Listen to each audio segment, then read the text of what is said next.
Chapter 66, Stuck Up. The eldest young master of our Feng family is called Feng Qingran.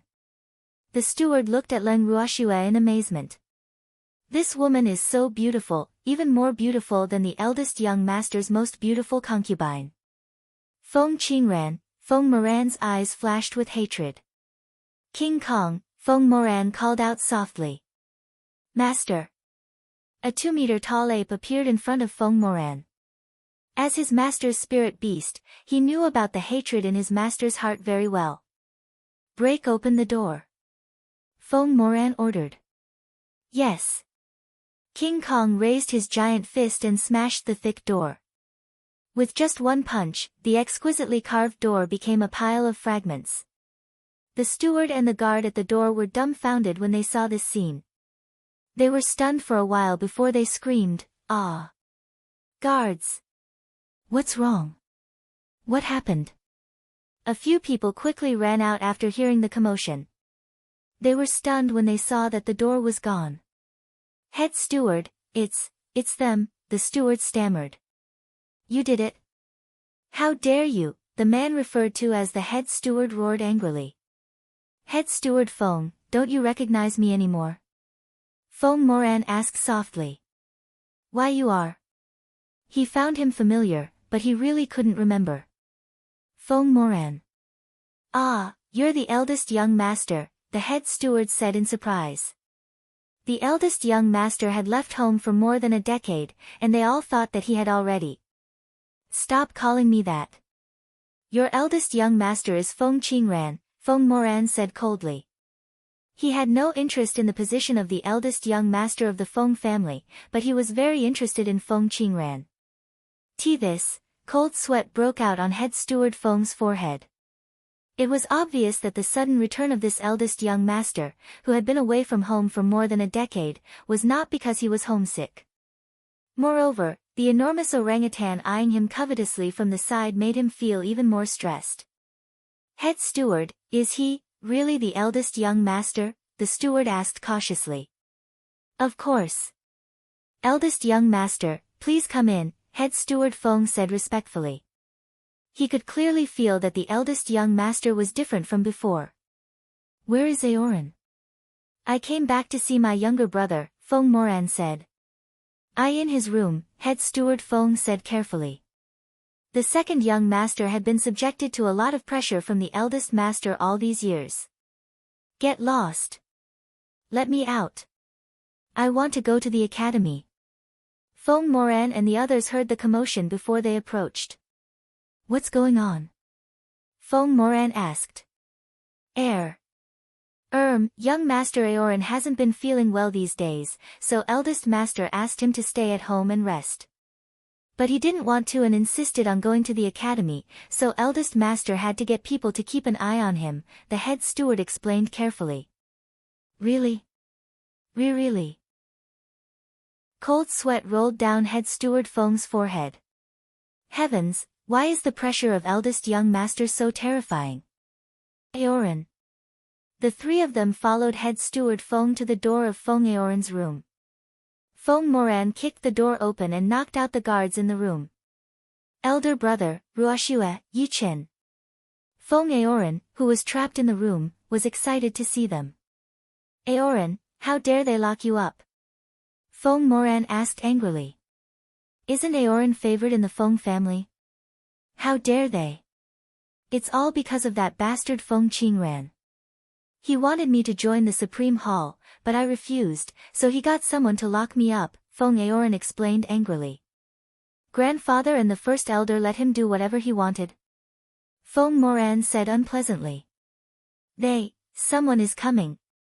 Leng Ruoxue interrupted Feng Aoran. I heard Moran is back. A middle-aged man walked into the room.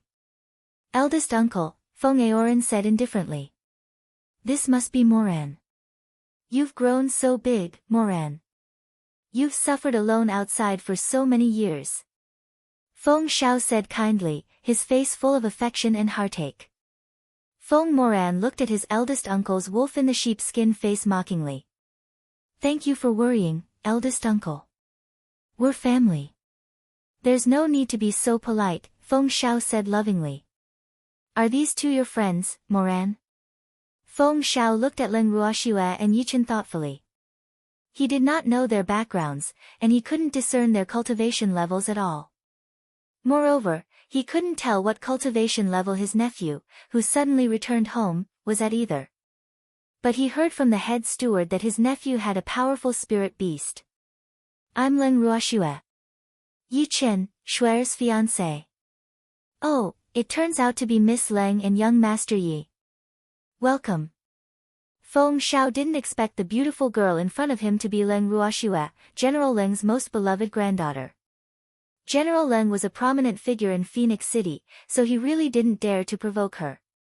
Moreover, he had heard that Leng Ruoxue had recovered her mental faculties. It seemed to be true. Oh, Ruoxue. Uncle Feng apologizes for my steward's negligence earlier, Feng Xiao said sincerely and automatically tried to improve their relationship. He even addressed himself as Uncle Feng. We won't blame your servants. It's our fault for not wearing something more extravagant, Leng Ruoxue said indifferently. Hee, Ruoxue really likes to joke, Feng Xiao said with an awkward smile. What would others be wearing if yours aren't extravagant enough? That steward has no eyesight. However, how could he be the acting patriarch of a top family if he couldn't discern that the clothes they were wearing were made of snow silk? With this thought, he couldn't help but curse the steward in his head. I want to see grandfather. Feng Moran said directly. Father has been in seclusion for a long time. Eldest uncle is now the acting patriarch, so talking to me is the same as talking to him, Feng Xiao said. Aoran is a student of the Heavenly Phoenix Academy. I hope he can attend classes at the academy tomorrow, Feng Moran said coldly. He didn't beat around the bush and directly revealed his intentions. Well, Moran, Aoran hasn't been feeling well for the past few days, which was why Uncle didn't let him go to the academy. You should have heard that the Heavenly Phoenix Academy is now a troublesome place, so it's best for our Feng family not to get involved, Feng Xiao said earnestly. Anyone who heard him would think that he was really thinking on behalf of Feng Aoran. Moreover, he didn't know that Feng Moran was now also a student of the academy. Chapter 67, The Test Begins, Is the acting patriarch Feng blaming me? Leng Ruoxue said with a faint smile. Why would you say that? Feng Xiao said with a blank face. Because the trouble in the Heavenly Phoenix Academy began with me. Leng Ruoxue said with a light smile. I really didn't know. In fact, Feng Xiao had just returned from elsewhere today, so Feng Qingran hadn't had the chance to tell him everything clearly. He hurried over when he heard the steward report that Feng Moran was back. Feng Aoran was also imprisoned in his name by Feng Qingran, but he couldn't undermine his son in front of outsiders. You know now. I hope Feng Aoran can go to the academy tomorrow. The selection test is about to begin. It is a critical time, and he's not allowed to miss it, Leng Ruoxue said coldly. Big brother Feng, stay at home and accompany Aoran. We'll be leaving first. Then Leng Ruoxue left with Yichen. Feng Xiao was so angry seeing Leng Ruoxue leave without even saying goodbye to him. How dare a simpleton ignore me? However, he wasn't the real patriarch of the Feng family yet, so he didn't dare to do anything to Leng Ruoxue even if he was angry. Otherwise, the old antiques in the family wouldn't spare him if he offended General Leng. On the day of the test, Leng Ruoxue and the others arrived early at the sacred hall to prepare for it. Soon, the students taking the test came one after another. Miss, everyone is here, Lin Yuan reported to Leng Ruoxue after counting the number of people. Leng Ruoxue nodded and looked at the more than 200 people in front of her. Today's test is very simple. As long as you enter this room and can come out within the stipulated time, you will pass, Leng Ruoxue said. After hearing this, the 200-plus people present, including Feng De and the others, were stunned for a moment. What kind of test is this? At first, they all thought that they would at least carry out battles to decide the winners and losers even if they didn't test their aptitude. But unexpectedly, they only needed to enter this room. Shuer, what are you testing them on? Feng Moran couldn't help asking while watching them enter the room one by one. They had set up this room early in the morning, but they still didn't know what it was for. Character. I don't want to be taken advantage of by any ingrates, Leng Ruoxue explained. What's inside then? Feng Moran asked curiously. Character was indeed very important, and he also knew that many of the people who registered this time were descendants of noble families. As a member of a noble family as well, he knew very well what their mission was. Thus, he actually didn't want those people to pass the test, and he was also afraid of bringing trouble and danger to Shuer. Heart-refining illusion array. Leng Ruoxue said. In this room was an illusion array that tested people's temperament. She had learned it in the heaven-defying art, and it could be used to test people's character. But the illusion array in the heaven-defying art was very complicated and profound. If she used the actual one, no one present would be able to pass, so she slightly modified the illusion array. The current one in the room was the illusion array she had modified, which was just right to test these people. Big Brother Feng, do you want to go in and experience it? Leng Ruoxue looked at the dazed Feng Moran mischievously. Okay, I'll go in and take a look, Feng Moran said eagerly and walked in directly after speaking. He really didn't know what an illusion array was. Anyone else who wants to enter can enter.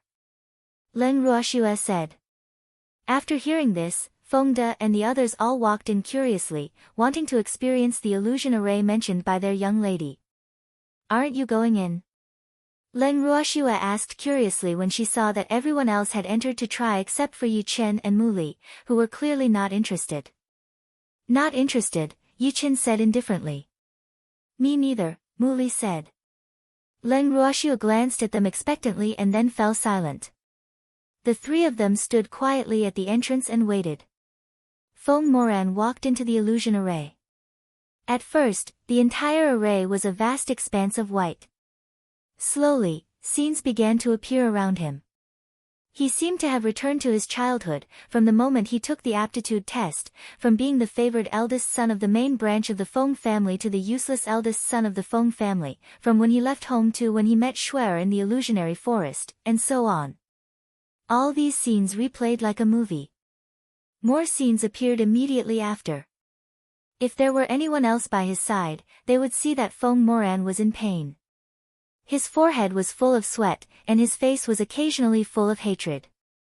But as time passed, his expression became calmer and more composed, and his will became more resolute. Shuer, aren't you worried at all that they've gone in? Yi Chen couldn't help asking after waiting for a while. What's there to worry about? I trust my judgment, Leng Ruoxue said confidently. Half an hour later, Feng Moran was the first to emerge. He looked slightly disheveled, but his complexion was not too bad. Big Brother Feng, congratulations. You are the first person to come out, Leng Ruoxue smiled gently. Shuer, inside, Feng Moran was even more clear-headed after coming out, as though he had been reborn, and his willpower became more resolute. It feels pretty good, doesn't it? Leng Ruoxue said expectantly. Anyone who successfully walked out of the illusion array would experience a mental advancement that would be more beneficial for their future cultivation. Yes, Shuer, it's amazing. Feng Moran exclaimed. The feeling of being there in person was too real. Big Brother Feng, anyone who can successfully emerge from the illusion will have faster cultivation in the future, especially in terms of their mental state, Leng Ruoxue explained. The illusion array would automatically adjust according to people's growth experiences, so each person would face different illusions. However, no matter what illusion they faced, it would infinitely magnify the darkness in their hearts. If they could break through the darkness in their hearts, their future achievements would be limitless. Chapter 68, Heart-Refining Illusion Array, that's great. Oh right, Shuer, if our mercenary group wants to recruit people in the future, we can use this to test them, Feng Moran suggested. You had to know that as a spiritualist, in addition to improving spiritual power cultivation, mental cultivation was also very important. But the cultivation speed of mental cultivation was very slow, and if the mind couldn't keep up with the cultivation speed of spiritual power, it would go astray and suffer from qi deviation. Okay, that's a good suggestion. Leng Ruoxue nodded. Leng Ruoxue was not surprised that Big Brother Feng was the first to come out. But what surprised her was that Lin Yuan was the second to come out, and then Feng De also emerged. Seeing her subordinates emerge one after another, Leng Ruoxue was very satisfied. They didn't let me down. After her people came out from the room with the illusion array, Feng Aoran and Xiao Hua walked out almost at the same time. Ah! How were you so fast? Feng Aoran was a little shocked. He thought he was already fast. Ruoxue, did you go easy on them? Feng Aoran asked doubtfully. But I suppose it's normal for them to be faster than me since their cultivation levels are higher than mine. Feng Aoran thought about it and said, I don't know where Ruoxue found these people. All of them have higher cultivation than mine. I used to be the second strongest person in the academy, but now I don't even know what rank I can be. The illusion array inside has nothing to do with cultivation level. It tests your character, Leng Ruoxue said. Oh. What about those who can't come out from inside? Feng Aoran asked curiously. After hearing Feng Aoran's words, Feng De and the others all looked at Leng Ruoxue curiously. If you can't come out, it can only mean that your character isn't good, but there's nothing life-threatening, Leng Ruoxue said while looking at them. Their future cultivation speed will also become very slow, she added in her heart. It's been 2 hours.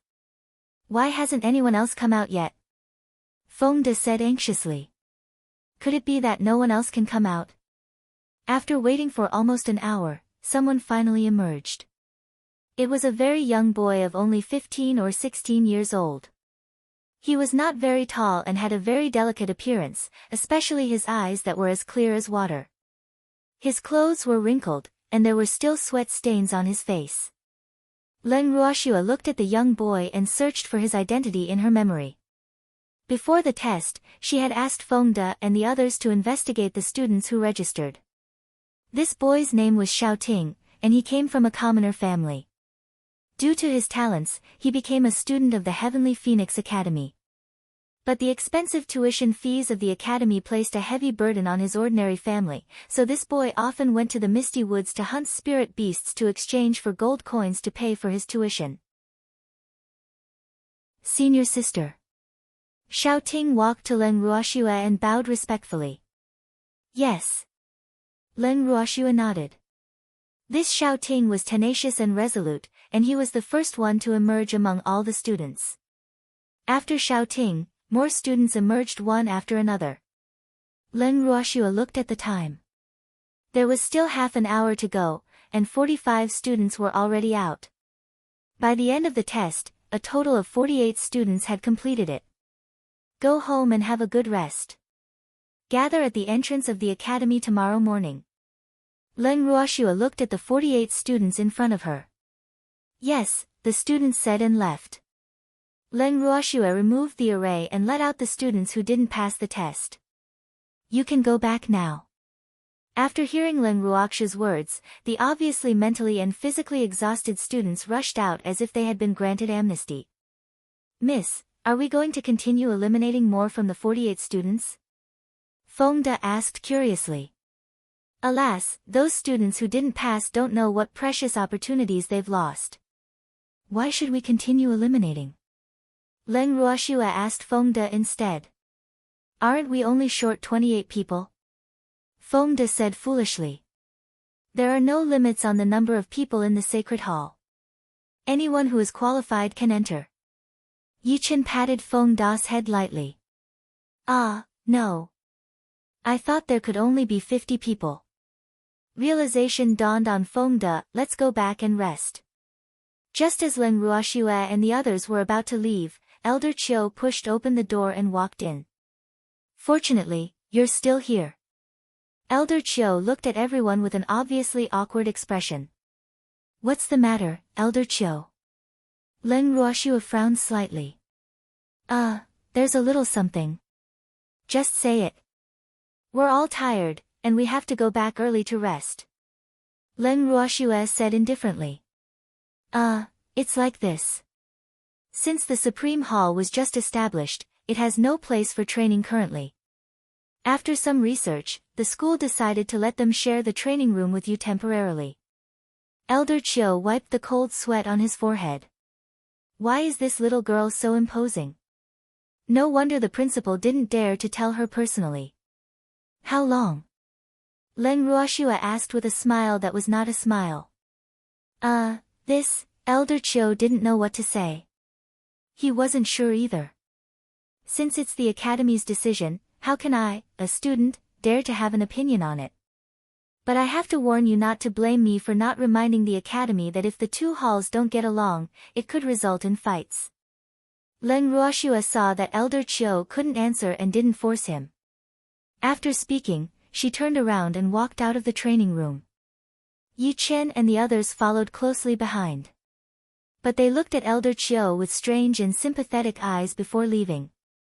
Shuer, don't be angry. It's the same for top families and major academies.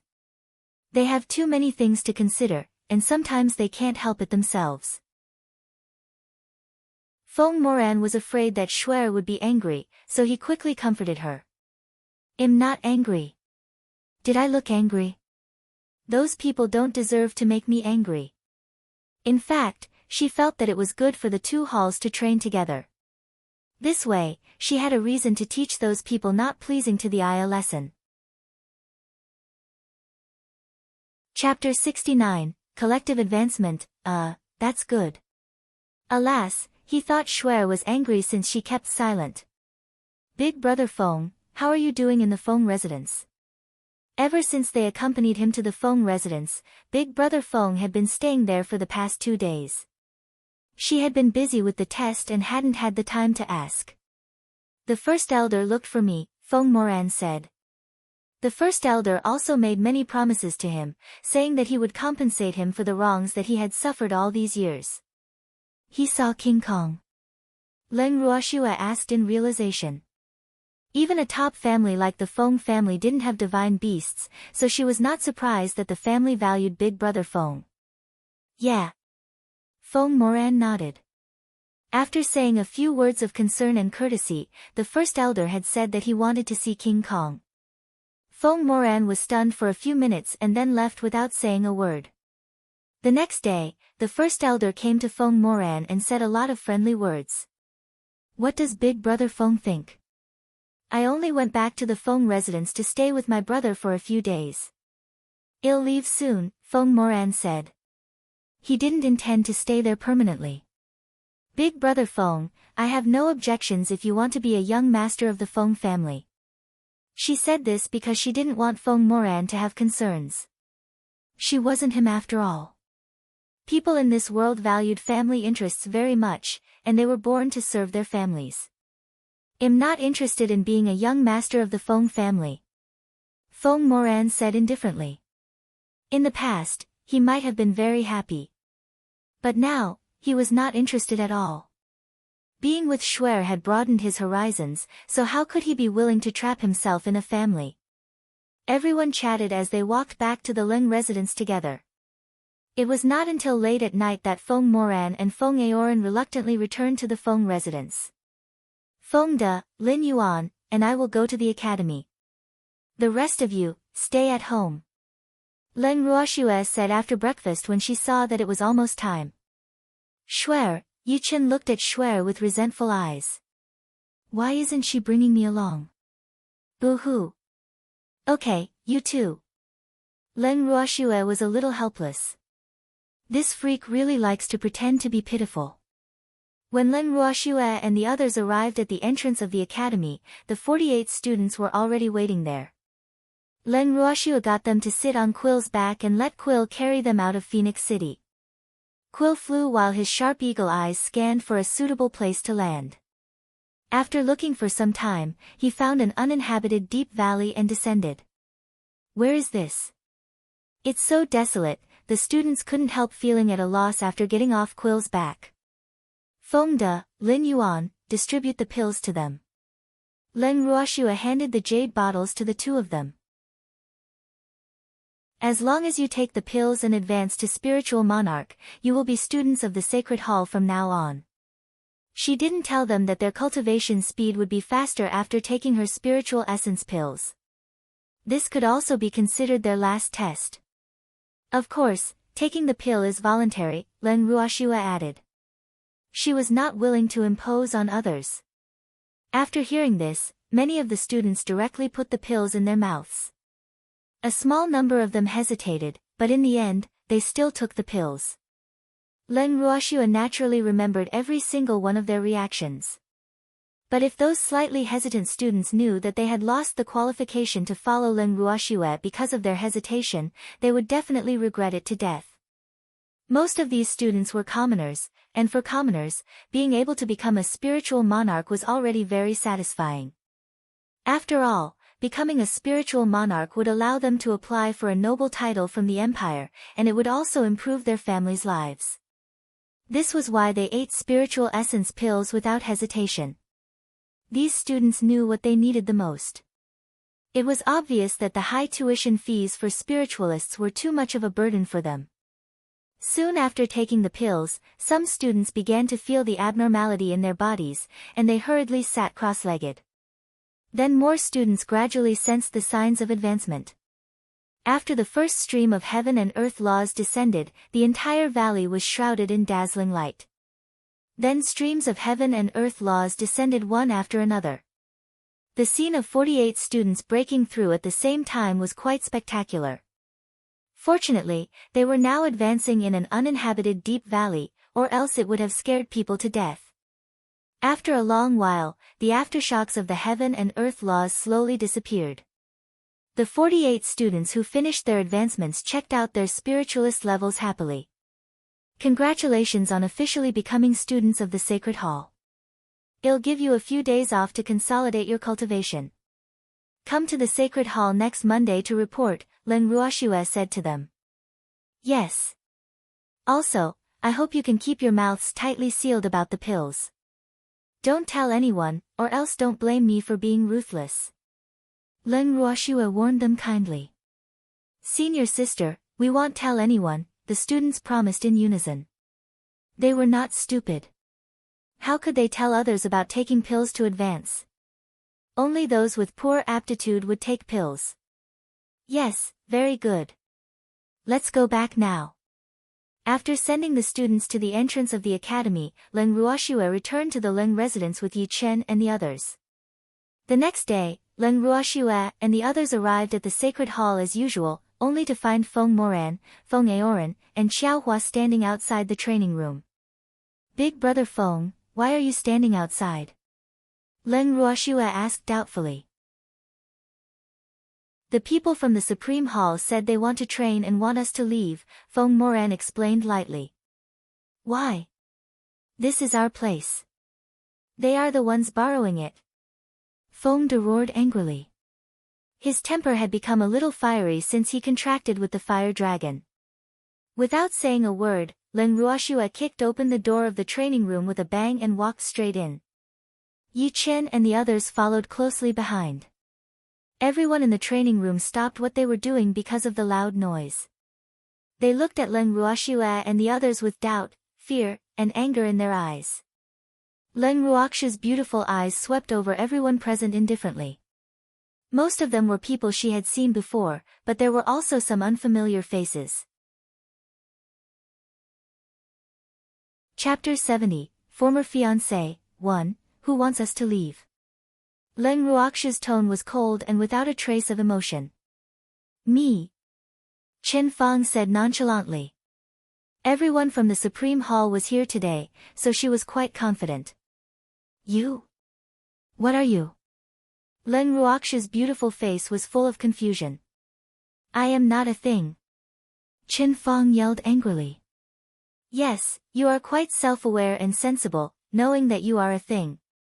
Len Ruoshua nodded to show that she was very satisfied. Leader, she has been to our sacred hall so many times, but she has finally shown some intellect this time, Feng De said cooperatively. You. Damn you all.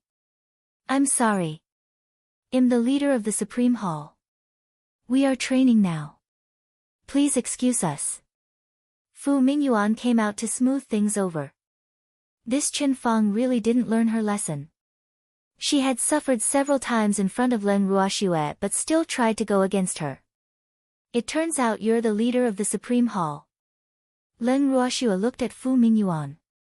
No wonder he warned her not to regret it. Yes, we also have a deputy leader, Li Yu, Fu Mingyuan explained kindly. Li Yu? Big brother Yu, your fiancée is here. Aren't you going to greet her? A beautiful girl said coquettishly while leaning in the arms of a youth. Leng Ruoxue looked at the young girl who spoke up. Su Nair. She was indeed a rare beauty, and she had enough assets to make all men protective of the fairer sex. A weak and seemingly innocent and beautiful girl would indeed cause men to dote on her like the pearl in their hands. Of course, the prerequisite was that the obvious jealousy in her eyes had to be ignored.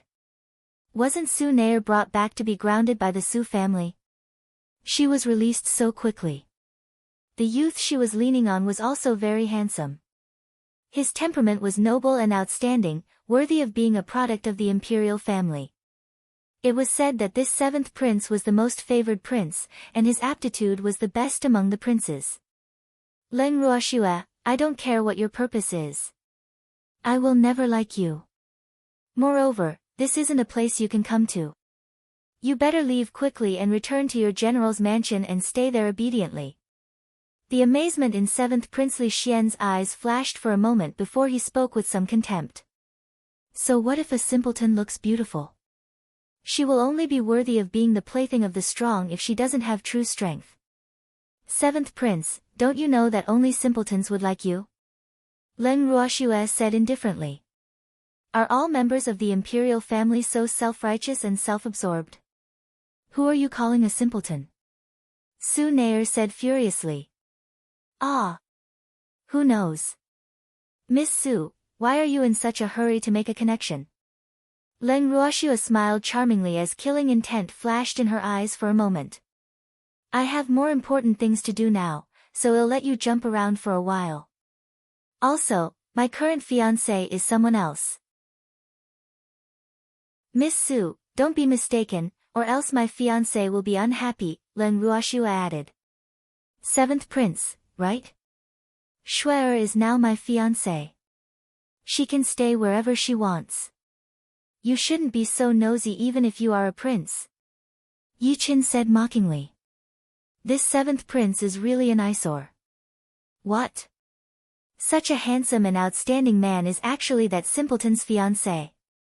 Su Nair's heart was overflowing with sourness and jealousy. How can a simpleton have such good luck? In fact, as soon as they walked in, she had noticed this incomparably handsome man and was thinking of ways to rope him into the Supreme Hall. But she didn't expect that he was actually that simpleton's fiancé. This was really a blow to the always proud Su Nair. But she would not admit defeat. What right does a simpleton have to have such an outstanding man? Only I am worthy of a heavenly man. At this moment, she had long thrown the 7th Prince and the like far out of her mind. Her heart and eyes were all full of this man who was more beautiful than a woman. That's right. Our young miss is no longer your fiancé. Why do you care where our young miss wants to go? Cui Zhu echoed. I've long heard that the 7th Prince's engagement was broken off by a simpleton. I thought it was a rumor, but it's actually true. Feng De pretended to be confused. Hee, I'm avenging you, Mississippi, don't blame me. I heard that the most favored 7th Prince was grounded because his engagement was broken off by a simpleton. It shows how important this marriage was to the emperor. Lin Yuan chipped in. They spoke one after another happily, but 7th Prince Li Yu was about to blow up from anger. How dare you talk about the imperial family like this? Li Yu, who had never been treated this way, flew into a rage out of humiliation. This matter was indeed the greatest pain in his heart. Since he was a child, he had always had the freedom to do whatever he wanted. But his father not only scolded him but also punished him severely because of this matter, causing him to be laughed at many times. You guys are too daring. It's fine if you're talking about it in private, but you actually dare to say it in front of the seventh prince. I don't mind others calling me a simpleton, but the imperial family isn't as magnanimous as I am. Len Ruoxue deliberately rebuked. We're sorry, Mississippi. We were wrong. We should have said it in private. We should have left some dignity for the seventh prince. Feng Das and Lin Yuan's faces were full of regret. Promising. You learn fast. Len Ruoxue praised. You, the seventh prince's face turned green with anger. Fu Mingyuan, even though the academy allows you to share the training room of the Sacred Hall, this is the territory of the Sacred Hall after all. You should at least inform me, the leader of the Sacred Hall, if the Supreme Hall wants to use the training room. Len Ruoxue couldn't be bothered with the indignant seventh prince and directly turned her attention to Fu Mingyuan. However, this young lady has always been very magnanimous. I'll lend it to you first since you like this place so much. Len Ruoxue didn't give Fu Mingyuan a chance to speak and continued understandingly. Alright, let's go hunting. Len Ruoxue turned to Yi Chen and the others. Go hunting. Feng De and the others escorted Len Ruoxue out of the training room. Chapter 71, Former Fiancé, 2, Len Ruoxue, the principal wants to see you. Elder Chiu, who was standing at the door, immediately stepped forward when he saw them come out. I'm sorry. Please tell the principal that this young lady isn't free. Len Ruoxue said without giving any face. Elder Chiu looked at everyone walking away and sighed helplessly. This girl really isn't the ordinary kind of crazy. She even dares to slight the principal. Miss, where are we going? Feng De couldn't help asking. Hunting. Where else can we go? Really? He thought his young lady was joking. Miss, I want to eat fire rhinoceros meat. The poor fire rhinoceroses were about to be unlucky again.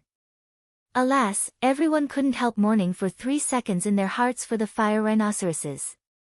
The territory of the fire rhinoceros king. Why are you here? The fire rhinoceros king asked fearfully. Why did this demon come so quickly? Does she want me to identify the person? Fire rhinoceros king, I just want to eat some fire rhino meat. Why are you being so skittish? People might think I've done something to you. Len Ruoxue couldn't help teasing. After hearing what she said, everyone was at a loss for words. Miss, your words are too suggestive. Feng Aoran and Xiao Hua looked at the fire rhinoceros king with their mouths agape. They couldn't believe that this was the fiery-tempered fire rhinoceros king.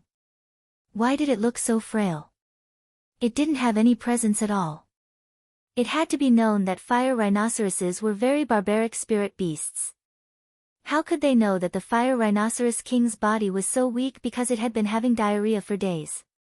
Moreover, in the fire rhinoceros king's eyes, Len Ruoxue and Yi Chen were two demons that it couldn't offend. Fire rhinoceros king, you have to perform well and strive to achieve meritorious service as soon as possible. Feng De gently patted the head of the fire rhinoceros king while his other hand was still rotating the fire rhinoceros meat currently grilling above the fire.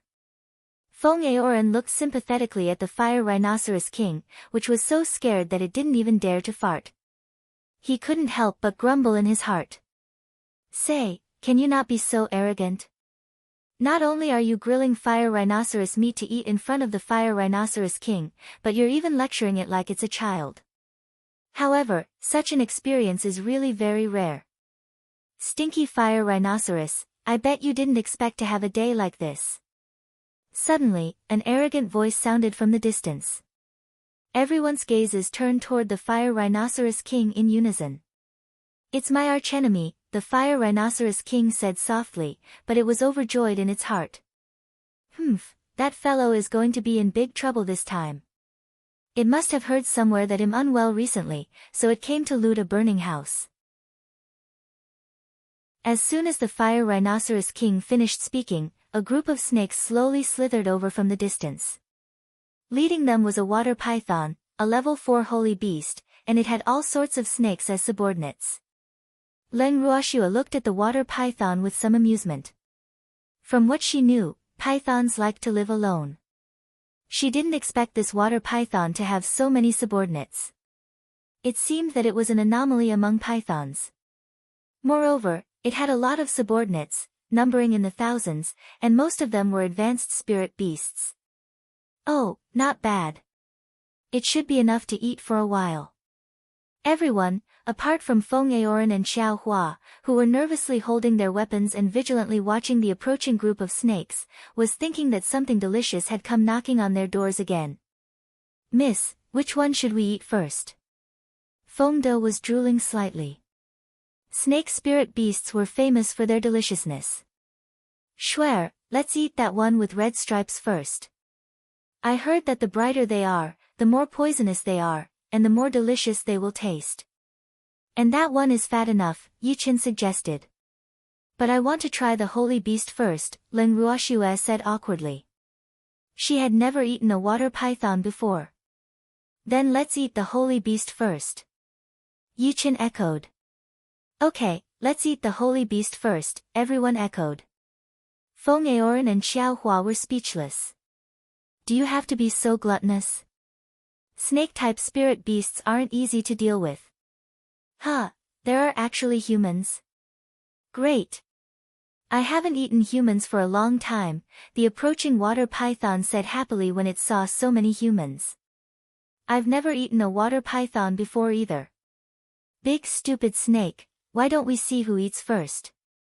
Leng Ruoshua said with a light smile. What? You want to eat me? Human, how dare you? You will pay the price for saying that, the water python roared angrily. There was a faint black liquid flowing on its blue skin, indicating that it was angry. Calm down. You're not a fire python. Why are you so hot-tempered? Leng Ruoshua tried to calm it down. Fire spirit beasts were notorious for their bad tempers. I'm angry.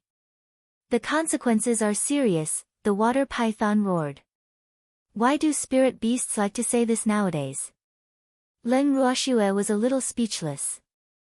I'll leave it to you. Leng Ruoshua motioned for Feng De and the others to start.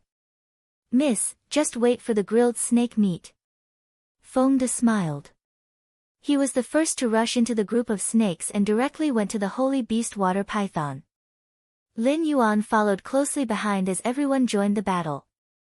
Upon seeing this, Feng Aoran and Xiao Hua naturally didn't want to fall behind and started killing the snakes one by one. In just a few minutes, a third of the snakes had died. Fire Rhinoceros King, you owe me a big favor. Leng Ruoshua said lightly to the Fire Rhinoceros King while watching them fight the water python. There was a price to pay for using her. Why yes. Seeing that its intentions had been exposed, the Fire Rhinoceros King's heart trembled. What a demon. Then tell me, how do you plan to pay for this? Leng Ruoshua asked softly. Swear, it really doesn't have anything good other than fire rhinoceros fruits, Yichen reminded her. Some spirit beasts were born with the gift of planting fruits, and fire rhinoceroses were such spirit beasts. Fire rhinoceros fruits might not be as good as Schwer's spirit fruits, but they were still pretty good. I have crystal honey, the Fire Rhinoceros King stammered. How can a fire rhino like you have crystal honey? Leng Ruoshua was a little curious. The Crystal Bee Queen needed the pollen from our fire rhinoceros fruits, so she exchanged for some with crystal honey, the Fire Rhinoceros King explained. Chapter 72, Robbing the Fire Rhinoceros King. I didn't expect spirit beasts to engage in trade, Leng Ruoshua thought. How much do you have then? A lot. We fire rhinoceroses aren't interested in honey, the Fire Rhinoceros King said. But it also knew that the honey was something good, so it kept it. Then give me all your crystal honey as my reward for helping you, Leng Ruoshua said bluntly. Spirit beasts that need to be robbed had to be robbed properly. Why yes. I'll go with it to get the honey. Watch over here, Leng Ruoshua said to Yi Chen, and even specially left Charm and Darling behind. Okay, be careful on the way. Leng Ruoxue followed the somewhat shaky fire rhinoceros king to a cave. After entering the cave, she saw that the entire cave was planted with trees half the size of a human. The trees were full of fist-sized fiery red fruits, and the fruits contained spiritual energy. They were definitely good things in the eyes of ordinary people, but she wasn't interested in these fruits. It's all here. The fire rhinoceros king pointed at the bottles piled in the corner. Leng Ruoxue looked at the bottles casually piled up in the corner by the fire rhinoceros king and couldn't help being a little surprised. She didn't expect there to be so many. She casually picked up a bottle that should be made of beeswax and opened it to see that it could hold approximately 5 kilograms of honey. She counted that there were about 30 similar bottles in the corner. Isn't this more than 150 kilograms? Leng Ruoxue unceremoniously stored all the bottles into her ring. Since the fire rhinoceroses didn't like honey anyway, of course she couldn't give this advantage to others. By the time she returned with the fire rhinoceros king, the battle was almost over. Some people were cleaning up the battlefield, while others were cleaning the snake meat. You worked quickly. Leng Ruoxue praised. They really satisfied her more and more. Shuer, how was it? Yi Chen asked. Seems like she had a good harvest. Not bad, about 150 kilograms. That much? Yi Chen was slightly surprised. Miss, 150 kilograms of what? Lin Yuan, who was making a fire at the side, asked curiously. Crystal honey. We're rich. We're rich. Lin Yuan shouted with a silly smile after being stunned for a moment. Miss, here is some holy beast meat. Feng De handed Leng Ruoxue a piece of cleaned meat. Thank you. Leng Ruoxue took the meat and began grilling it. What are you standing there for? Go and do your work. Feng De nudged Lin Yuan. Oh. Wow, this water python meat is even better than the earth python meat. Yeah, it's really delicious. Everyone couldn't help but exclaim in admiration as they ate the water python meat. When everyone was satisfied with eating the grilled meat, it was almost night. They simply packed up and started walking back. Miss, aren't we going to fly back? Cui Zhu couldn't help asking curiously when she saw that her young miss didn't intend to ride the flying spirit beast. Flying right after eating, do you want to become a pig? Leng Ruoxue gently knocked Cui Zhu on the head. See, you were scolded. Lu Tao looked at Cui Zhu with some amusement. Master, there's a sound over there, Charm, who was lying on Leng Ruoxue's shoulder, reminded her. Where? Let's go take a look, Leng Ruoxue said. It was a good time to exercise after eating. Go to the right. Everyone curiously walked in the direction Charm had pointed out. Before they approached, they saw an ugly spirit beast that was as tall as a hill. Master, it's an earth lizard, Charm said. This earth lizard was not as high level as the one he had fought, but it was at least level 8. Beloved master, earth lizards are the most annoying. Not only are they ugly, but they also don't like cleanliness. But they are very strong, and ordinary spirit beasts aren't their match, Darling said with a look of disdain. Leng Ruoxue's beautiful eyes observed the situation in front of her. The enormous earth lizard was riddled with wounds, and its opponent was a beautiful cloud-patterned white tiger. This white tiger was a level 7 holy beast, a lower level than the earth lizard. The injuries on its body were also more serious than those of the earth lizard, and it was obvious that it was hanging on by a thread. Blood had long stained its beautiful white fur. There was a cave behind them, and miserable groans were constantly coming from it. Leng Ruoxue guessed that the reason this tiger could last until now was probably to protect its loved ones in the cave. Darling, go help that tiger. Charm and I will take a look at the cave. Leng Ruoxue said. She had a good impression of this tiger which protected its loved ones with its life and wanted to help it. Okay. Darling said reluctantly. I wanted to be together with my cute master. Boo-hoo. Leng Ruoxue and Charm quietly entered the cave, but what they saw after entering surprised her a little. There was also a pure white tiger in the cave, and it was also a level 7 holy beast. She originally thought that the white tiger was injured, but when she got closer, she realized that the white tiger was in labor and seemed to be having a difficult birth.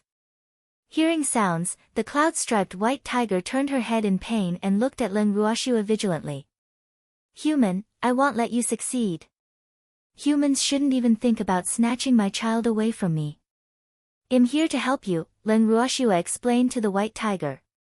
She knew that some humans like to steal spirit beast cubs, so it was no wonder that this tiger was so vigilant.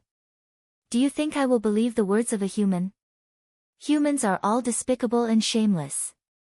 The mother white tiger's blue eyes were full of disbelief and disdain. "You don't have to believe me. But if your child doesn't come out, I'm afraid both your lives will be lost, right?" Leng Ruoxue reminded her from where she was standing without moving forward.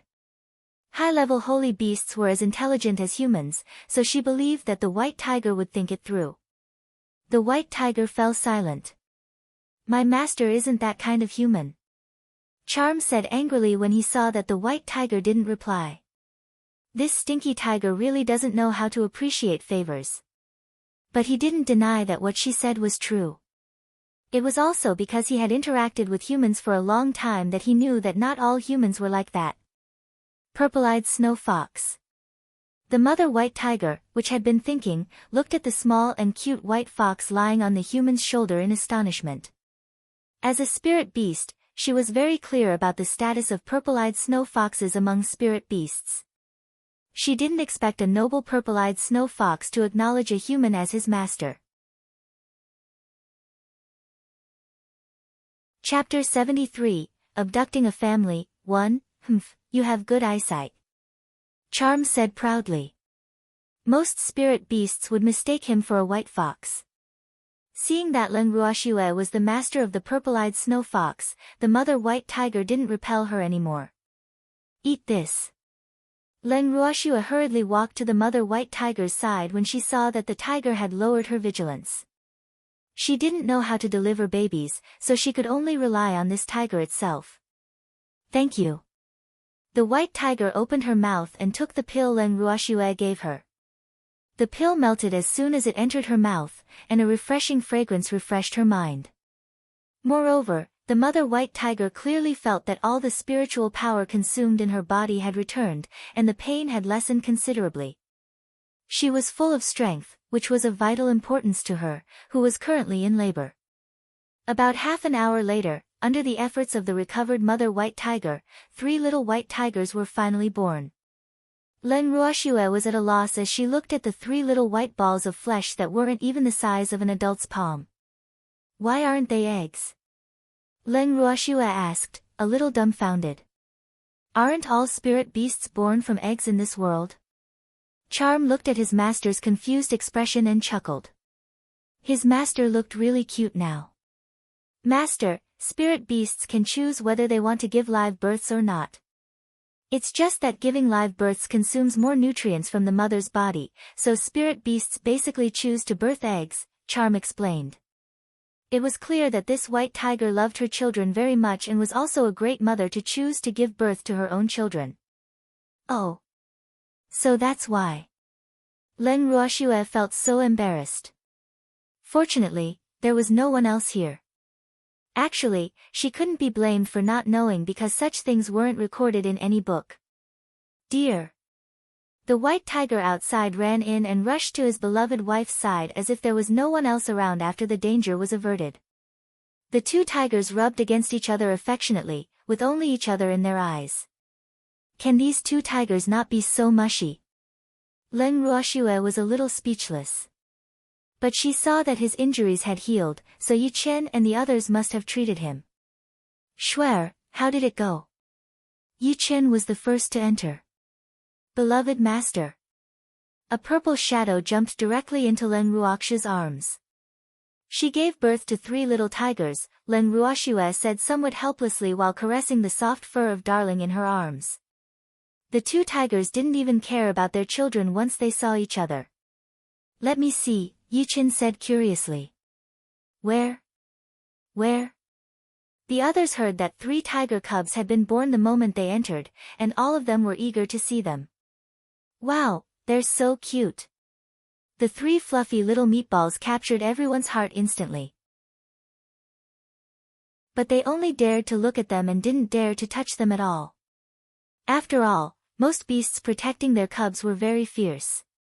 After being intimate with his wife, the male white tiger walked to Leng Ruoxue and said gratefully, "Thank you for saving my wife." Although they were high-level holy beasts who had never liked humans, this human had helped their entire family. He really didn't know how to repay her. He thought for a while and then walked to the 3 little white tiger cubs, which had yet to open their eyes. He picked up 2 of them, came in front of Leng Ruoxue, and placed the little tiger cubs in his mouth in front of her. "Please take care of my children," the male white tiger said, feeling reluctant to part with them. Does this white tiger want his children to become spirit beasts for Ruoxue? Feng Aoran and Xiao Hua were dumbfounded. Is this the legendary moral character of a person? Even after exhausting themselves working hard, others might not be able to obtain a spirit beast with good aptitude. But now, this holy beast actually took the initiative to deliver his children to her door. They were children of holy beasts, so their natural aptitude would be much better than ordinary spirit beasts. How many people would dream of having them? Are you willing to part with them? Leng Ruoxue asked thoughtfully. You saved our entire family. I have nothing to repay you with, the male white tiger said honestly. Spirit beasts knew to repay favors. But I can't bear to see your family separate, Leng Ruoxue said lightly. What does Miss mean? Don't tell me she wants to capture this entire white tiger family in one fell swoop. Feng De and the others couldn't help quipping in their minds. Why don't your whole family come with me? My home is big, and I can afford to raise you all, Leng Ruoxue said without blushing or skipping a beat, wearing an expression that said she was doing this for your own good. We were right. Feng De and the others were flabbergasted. The male white tiger thought about it and walked to his wife. The 2 tigers discussed again, and then the male white tiger walked back to Leng Ruoxue. All right, my whole family will go with you, the male white tiger said. After discussing it with his wife, they both felt that this human was not bad, so acknowledging her as their master was acceptable. Miss, you are too charming. Feng De and the others' admiration for their young lady rose to an indescribable height. Even Feng Aoran and Xiao Hua were looking at her strangely. Beast trainers would have no jobs if everyone could obtain holy beasts so easily. Leng Ruoxue got the 5 white tigers to enter the heaven and earth bracelet, and then everyone left the misty woods together. After returning home, Leng Ruoxue went straight to the cold tea pavilion. Big brother. Schwer. Leng Ruhan put down his book happily when he saw his sister. Big brother, I have a gift for you. What gift? Leng Ruhan was curious. Leng Ruoxue released the white tiger family from the heaven and earth bracelet. Leng Ruhan looked at the white tigers that occupied his entire room in astonishment. Cloud-patterned white tigers. Where did you get them? Cloud-patterned white tigers were very precious among tiger-type spirit beasts, and they had the highest aptitude. Moreover, from the looks of it, Schwer had clearly brought their entire family here. Leng Ruhan gently picked up a little white tiger that had yet to fully open its eyes. His face was full of love as his big palm gently caressed the soft fur on the little white tiger's body. Leng Ruoxue knew that her brother definitely liked them from his expression. She wanted to give the white tiger children to her brother the moment the male white tiger offered them to her. The beautiful white tigers and her immortal-like brother were a perfect match. Chapter 74, Abducting a Family, 2, I'll leave my big brother to you. Leng Ruoxue patted the male white tiger's head. She had already told the white tiger couple the general situation on the way back, hoping that they could protect her brother. The male white tiger nodded his huge head. Even though it was a pity that he couldn't acknowledge Leng Ruoxue as his master, he still had a good impression of this man. As soon as Leng Ruoxue left her brother's room, she saw her grandfather. Schwer, Grandpa thanks you. Leng Qingtian said from outside the door. Grandpa, why are you being so polite with your own granddaughter? Leng Ruoxue deliberately sounded displeased. Grandpa was wrong. Grandpa shouldn't be polite with Shuer, Leng Qingtian quickly coaxed. That's right. Leng Ruoxue dragged her grandfather away and told him about what happened today. Big sister, it's time. The pink little Qing Ju appeared in the purple bamboo house and reminded her. His big sister went into seclusion the night after returning from the misty woods. Got it, Leng Ruoxue answered and slowly opened her beautiful eyes. Her body was like a bottomless pit. No amount of spiritual energy could satiate her hunger, even though absorbing spiritual energy was faster in the heaven and earth bracelet. Lu Tao, Leng Ruoxue called out softly after exiting the heaven and earth bracelet. Mississippi. Lu Tao opened the door gently and walked in. Is Fengde back? Before she went into seclusion, she had already told Fengde to pick her up this morning. Not yet, Lu Tao replied. Okay. Where are the others? Having breakfast in the front hall. Leng Ruoxue nodded, washed up, and went to the front hall with Lu Tao. Why hasn't Miss come out yet? I'm out. Leng Ruoxue and Lu Tao heard Lin Yuan muttering to himself just as they entered the front hall. Shuer, come and have breakfast. Leng Qingtian said happily when he saw his granddaughter. Okay. Leng Ruoxue sat down in the empty seat next to her grandfather. Fengde returned after breakfast. Miss, everyone is here. They're in the garden. Fengde said directly when he walked into the front hall and saw Leng Ruoxue. Then let's go to the garden. Leng Ruoxue stood up and walked out with everyone. From now on until the selection competition, we won't be training in the academy. I'll divide you into 2 teams and bring you to the illusionary forest for training, Leng Ruoxue explained to the puzzled-looking students in front of her. The illusionary forest. That place is very dangerous. The expressions of some timid students changed when Leng Ruoxue mentioned the illusionary forest. If anyone is afraid and doesn't want to go, you can let me know. Leng Ruoxue added after seeing their reactions. Everyone had their own aspirations, and she didn't want to impose on others. The students looked at each other, and their hearts gradually became firm. In fact, they also knew that they shouldn't be timid and afraid of trouble if they wanted to become strong. Since no one is backing out, you must absolutely obey your leader's arrangements when you are there. Otherwise, you will have to bear the consequences yourself. Leng Ruoxue warned. She didn't need students who didn't follow orders. Yes, everyone answered in unison. Your leaders are Feng Moran and me. Those whose names are called, follow me. The others follow Feng Moran, Leng Ruoxue said and motioned for Lin Yuan to start calling out names. Lin Yuan took out the name list of prearranged teams and started reading it. Xiao Hua. Xiao Ting. After sorting the teams, Leng Ruoxue let Quill out. After appearing, Quill immediately enlarged himself, and the giant black eagle instantly occupied nearly the entire garden. Grandpa, big brother, we're leaving, Leng Ruoxue said when she saw that everyone was seated on Quill's back. Okay, get going. Be careful. Leng Qingtian couldn't help reminding her. Shuer, big brother will miss you. Leng Ruhan felt slightly reluctant to part. Quill, let's go. Leng Ruoxue patted his head helplessly. Ah. Grandpa, big brother, don't make it so sad. Leng Qingtian and his grandson watched as Quill flew farther and farther away.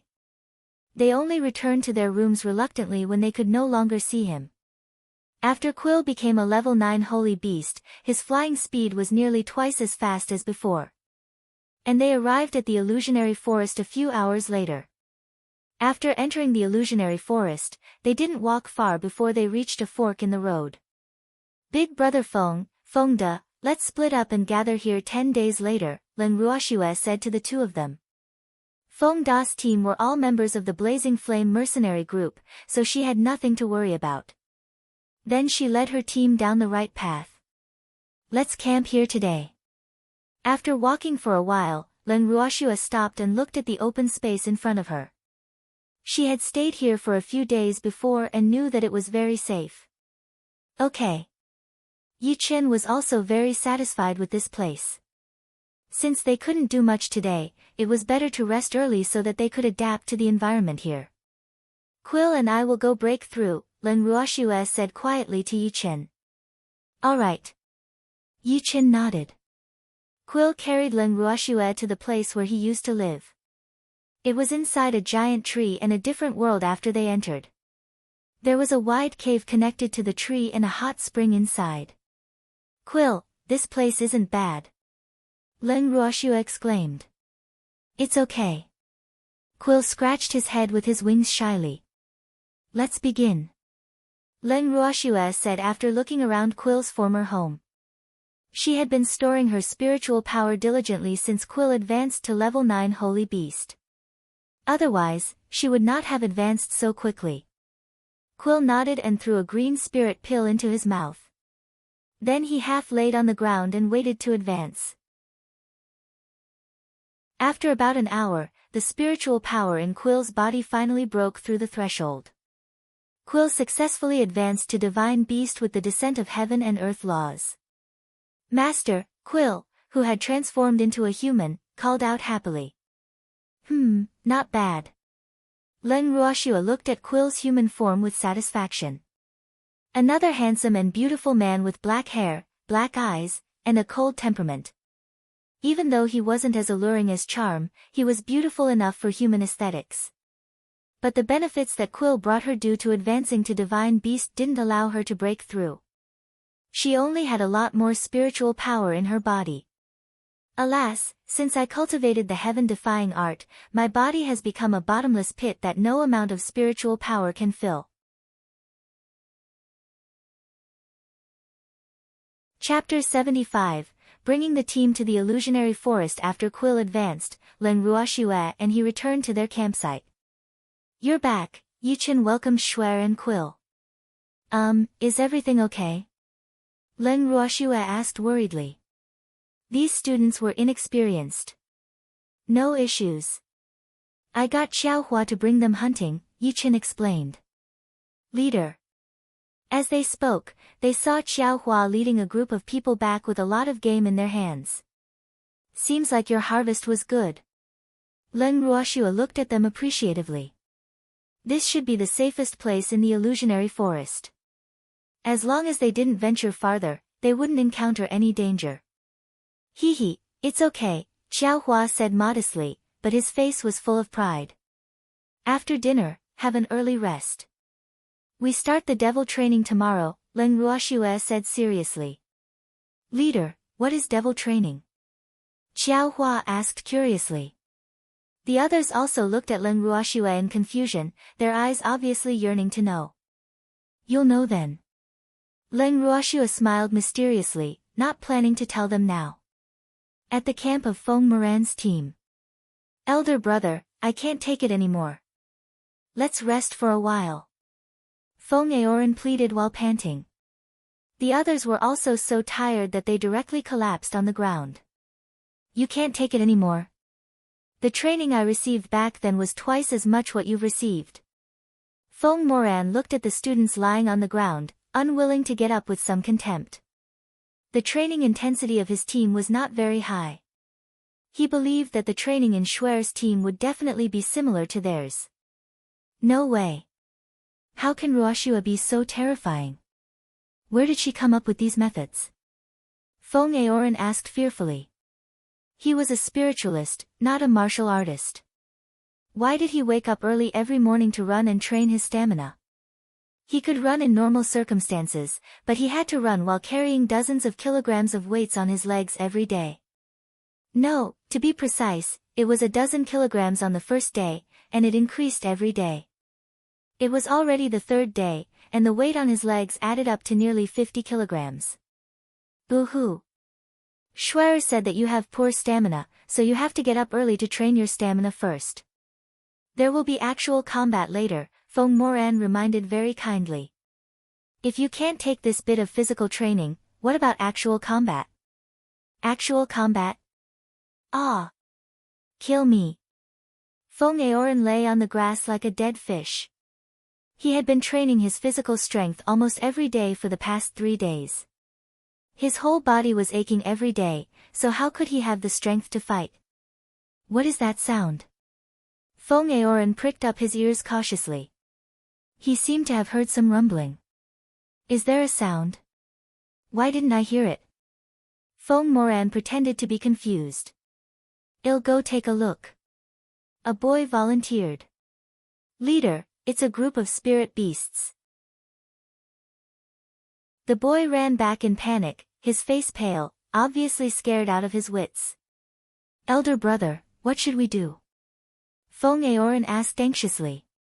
The spirit beasts in the illusionary forest weren't easy to deal with. What can we do? Fight, of course. You're all spiritual monarchs, so surely you won't be so cowardly. Feng Moran deliberately provoked them. Shuer is right. True powerhouses are tempered through battles. Fine, I'll fight. Feng Aoran was unwilling to admit defeat. He was already much weaker than his brother in terms of strength, so he couldn't lose in terms of his imposing manner. As soon as Feng Aoran finished speaking, the spirit beasts appeared in front of them. Feng Aoran and the others quickly dragged their aching bodies to get up and fight. Elder brother, why aren't you helping? Feng Aoran happened to see his brother leisurely eating grilled meat while he was fighting 2 spirit beasts. His brother didn't seem to have any intention of helping. Moreover, the spirit beasts, which bullied the weak and feared the strong, didn't dare to attack his brother at all. Feng Aoran was so angry.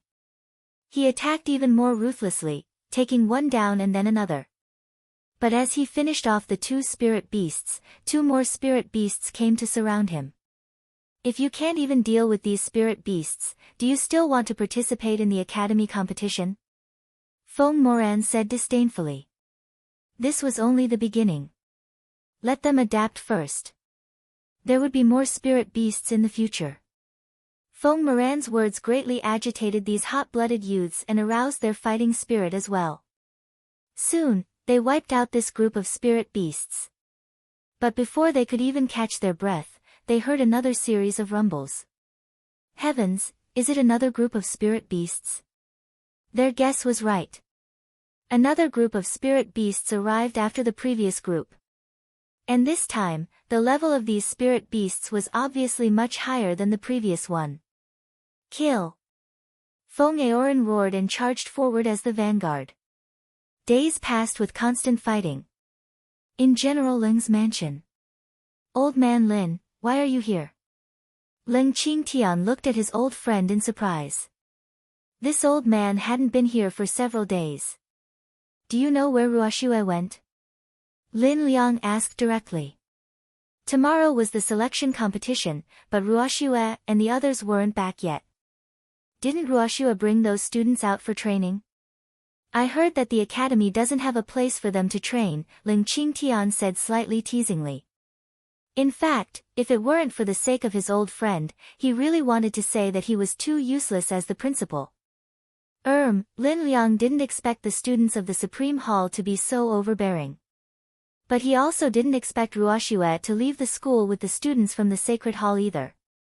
He originally thought that Shuer didn't take the people from the Supreme Hall seriously. In fact, his guess was right. Leng Ruoxue really didn't take the clowns from the Supreme Hall seriously. The reason she brought the Sacred Hall students out to train was mainly that she felt they were too weak. Moreover, going to the forest to experience tests of life and death was much better than simulating training in the academy's training room. There's no rush. They will be back when it's time. Ling Qingtian comforted his old friend. Lin Liang sighed. He could only wait. 10 days later, at night. Chapter 76, Everyone in the Sacred Hall forfeited. Leng Ruoxue and the others stood at the fork in the illusionary forest. Not long later, Feng Das and Feng Moran's teams emerged one after another. Everyone was injured, their clothes tattered and disheveled, but they seemed to be in high spirits. Miss, we're here, Feng De shouted excitedly when he saw Ling Ruoxue. Okay. She was still very relaxed when it came to Feng De. Big brother Feng, did everything go smoothly? Ling Ruoxue asked with concern.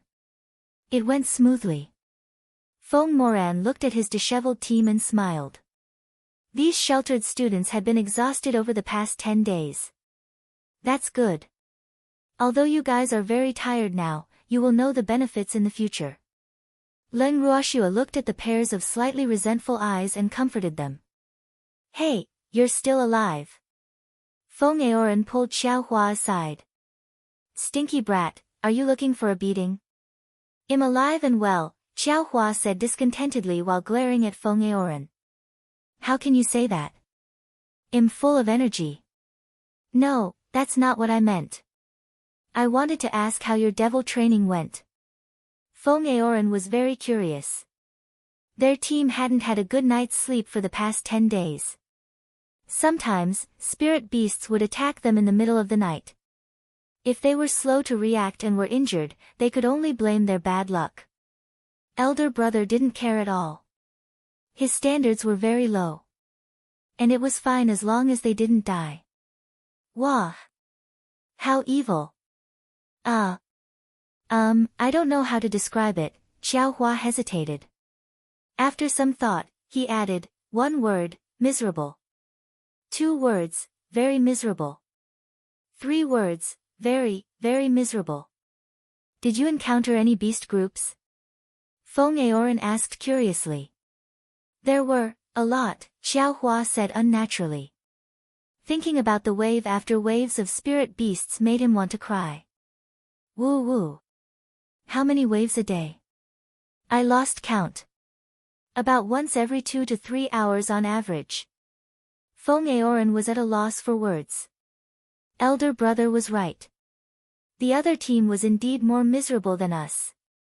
Boo-hoo, they were still considered lucky now that he thought about it.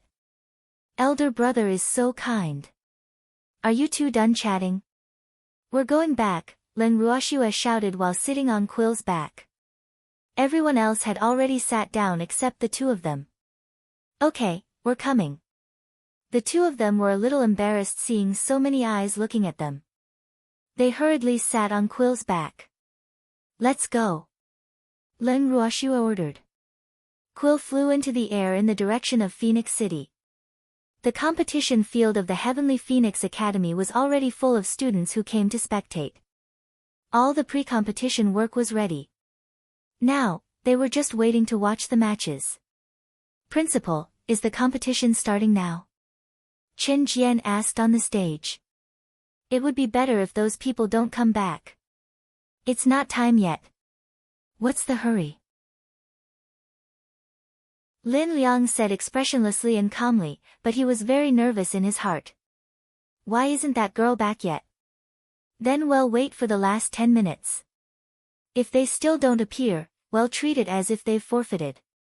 Chen Jian said gloatingly. Okay. Time passed by 1 minute at a time. Principal, it's the last minute. Chen Jian reminded him after looking at the time. Lin Liang glared at Chen Jian, the words I don't need you to remind me clearly written on his face. He kept muttering in his heart, come back quickly. Come back quickly. Seeing that there were only a few seconds left, Chen Jian rushed to announce, everyone from the Sacred Hall forfeits. The competition begins now. Just as he finished speaking, a giant black eagle descended from the sky, taking up most of the square. And sitting on the eagle were the people from the Sacred Hall. Who said we're forfeiting? The time is just right, Ling Ruoxue said mockingly as she looked at the timer. That's right. Who said we're forfeiting? Feng De chimed in. That's right. We didn't forfeit. There's still 1 second to go, a youth on the eagle said. Hey, do you see that? That eagle seems to be a holy beast, a flying holy beast, someone shouted from the crowd below. Everyone's eyes instantly turned to Quill. Lin Liang looked at the black eagle with a burning gaze. Holy beast? That eagle isn't a holy beast. It's obviously a divine beast. But this eagle was deliberately restraining its might, which was why the others mistook it for a holy beast, but it couldn't hide from him. This girl really surprised him. Okay, quiet down. I hereby announce that the competition has officially begun, Lin Liang said resolutely. This girl is really too bad. She only appeared at the last second. The Heavenly Phoenix Academy was divided into 4 divisions: Spiritualist, Alchemist, Artificer, and Beast Trainer. The Spiritualist divisions were divided into elementary classes, intermediate classes, advanced classes, and the Sacred Hall, and there was an additional Supreme Hall now. The selection competition this time was mainly a competition between spiritualists where students at Spiritual Monarch and above could participate. The top 30 students would qualify to represent the Heavenly Phoenix Academy in the Academy competition held once every 3 years on the Ling Feng continent. The Alchemist, Artificer, and Beast Trainer divisions would choose 1 representative each to participate in the Academy competition. There were around 150 students participating in the selection competition this time, and the duration of the competition was 3 days. The rules of the competition were 2-on-2 battles, with the winners entering the next round and the losers still having 2-on-2 battles. Then the winners would also enter the next round, and the losers would be completely eliminated. The reason for this arrangement was to give everyone another chance and to choose the best talents to represent the Academy in the Academy competition. There were a total of 10 arenas on the competition field.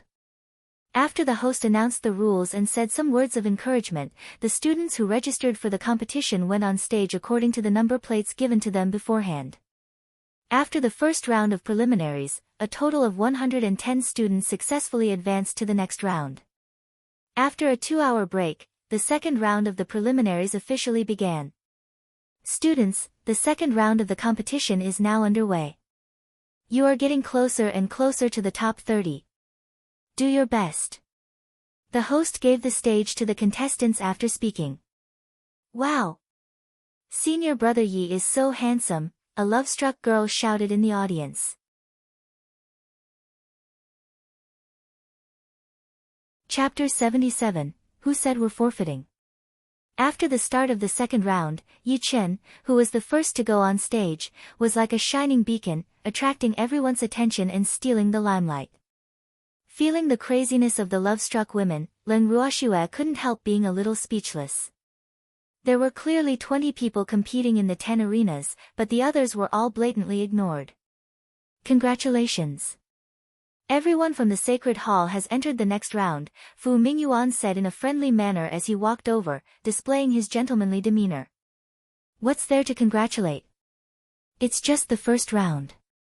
If they can't even pass this, they don't deserve to stay in the Sacred Hall, Leng Ruoxue, who was sitting on the side watching the competition attentively, said disapprovingly.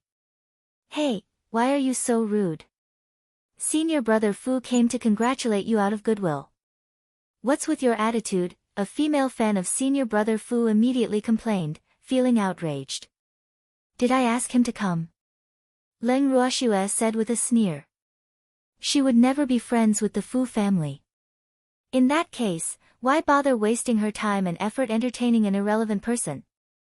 How can a simpleton know any manners? Why bother with her? Chen Fang said mockingly while walking over. Well said. Not only do I, a simpleton, not know any manners, but I also like to hit people when I'm mad. Leng Ruoxue said with a smile that was not a smile. After the match just now, there seemed to be more women looking for trouble with her. You. I won't hold it against a barbaric woman, Chen Fang said angrily and walked away unwillingly. She knew that Fu Mingzhu was beaten up by Leng Ruoxue and had her face scratched by her spirit beast, so she was really a little scared. What's the matter? Yi Chen, who had finished his second round, got off the stage and walked to Leng Ruoxue's side. It's okay. Just a few clowns. It's my turn.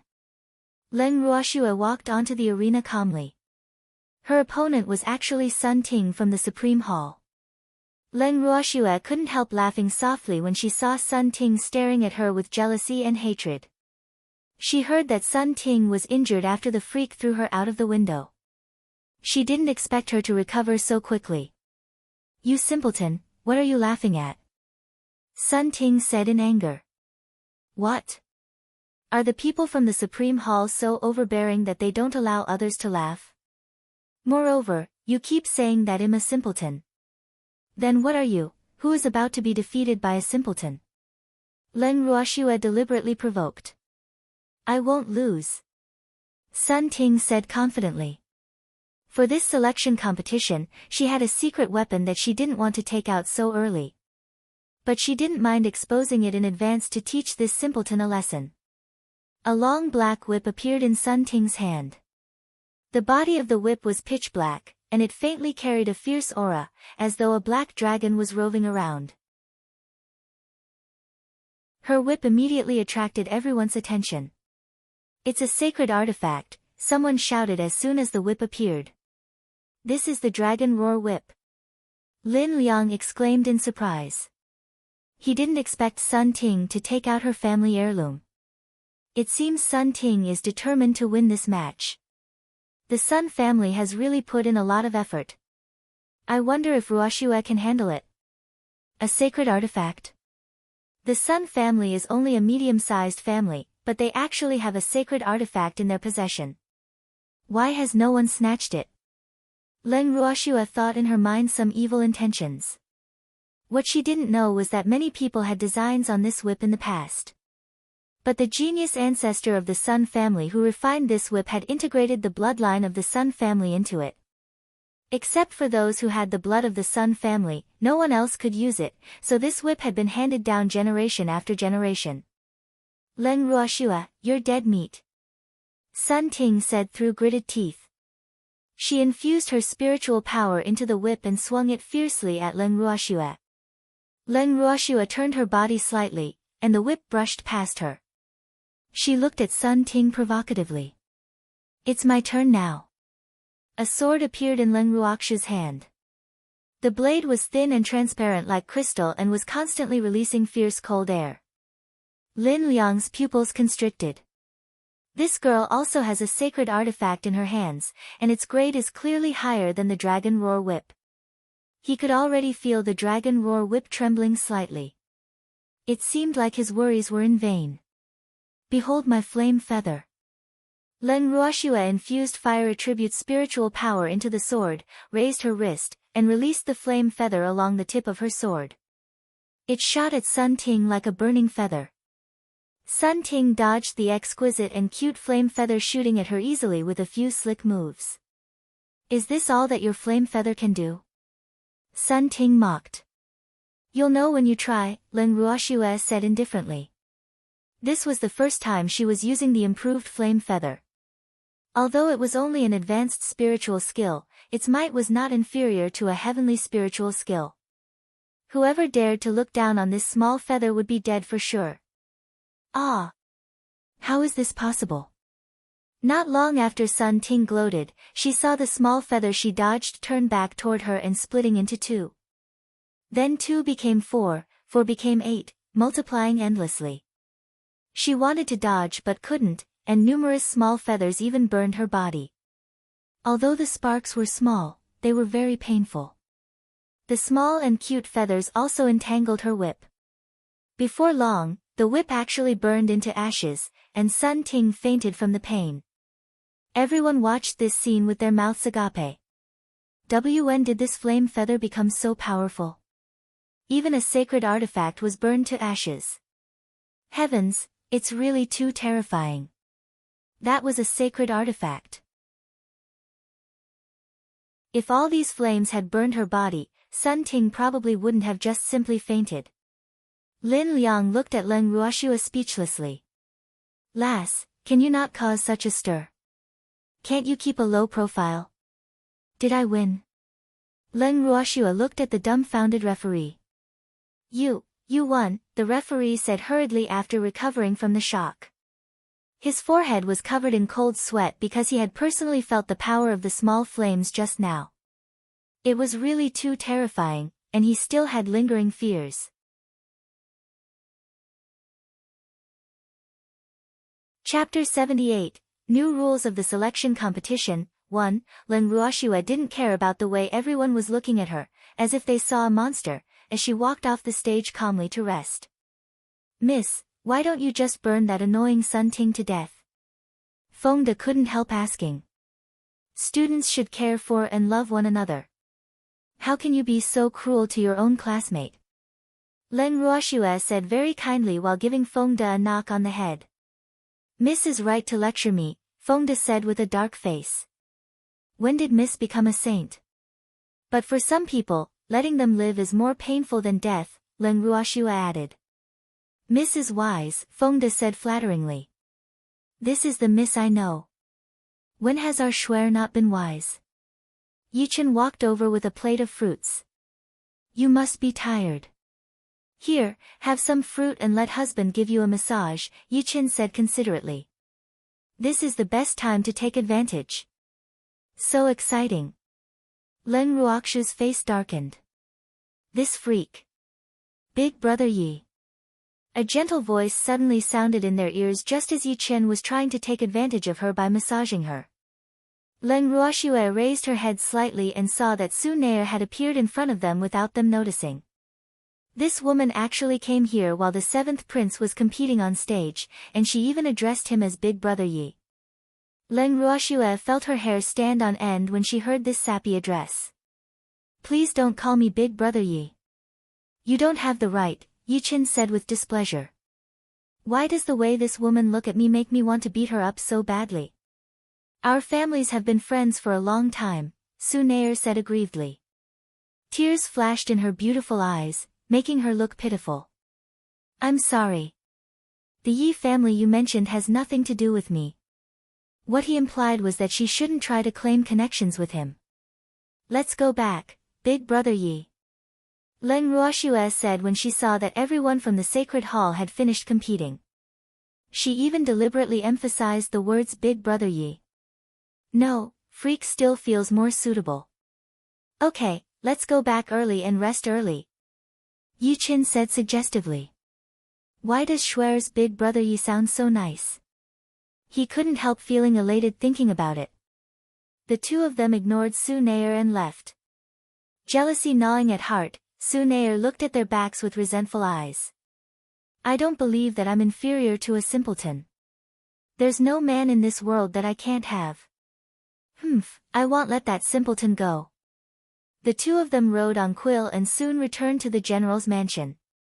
Shuer, why are you two back so early? Isn't it the selection competition today? Where are Feng De and the others? Leng Qingtian asked curiously when he saw his granddaughter. "Our matches were over, so we came back early. Feng De and the others are still watching the liveliness," Leng Ruoxue explained. "What were the results?" Leng Qingtian asked. His granddaughter only asked Charm to tell him that she had left for the competition without even returning home. There's not much suspense for the first two rounds. About 2/3 of the people from the Sacred Hall will enter the next round. That's already very impressive. "Okay, Grandpa, I'm tired. I'm going back to my room to sleep." "Okay, go ahead." Leng Qingtian knew that his granddaughter must be exhausted from the past few days. "Freak, go back to your room and sleep too," Leng Ruoxue said to Yi Chen when they arrived at the Listening Snow Pavilion. "Shuer, you called me Big Brother Yi just now," Yi Chen reminded her. "You damn freak, quickly go to sleep." Leng Ruoxue roared and went straight to her room. "Say, Big Brother Yi again? You might as well kill me." Standing foolishly in the yard, Yichen watched as Shuer entered her room. Shuer's nicknames are always so different, but I like it. On the second day of the selection competition, Leng Ruoxue and the others arrived at the competition venue early. But after entering the venue, they found that the number of spectators today seemed to be much more than yesterday. Moreover, all of them were brimming with enthusiasm, and the atmosphere was rather fiery. After yesterday's matches, a total of 83 students entered the third round of the preliminaries. Today is the last day of the preliminaries, so today's matches will be more intense. Everyone, do your best, the host encouraged as usual before the official competition. Shuer, 60 students from our sacred hall entered the third round yesterday, Feng Moran said happily. That's normal. How could they not defeat the sheltered students after spending 10 days in the dangerous illusionary forest? Moreover, she didn't want them to be satisfied with just entering the third round. Leng Ruoxiu's match today was relatively easy. But as soon as she entered the stage, her opponent admitted defeat. She couldn't help but be a little speechless. Am I that scary? Today was the last round of the preliminaries. The battles should have been very intense, but it was just the opposite.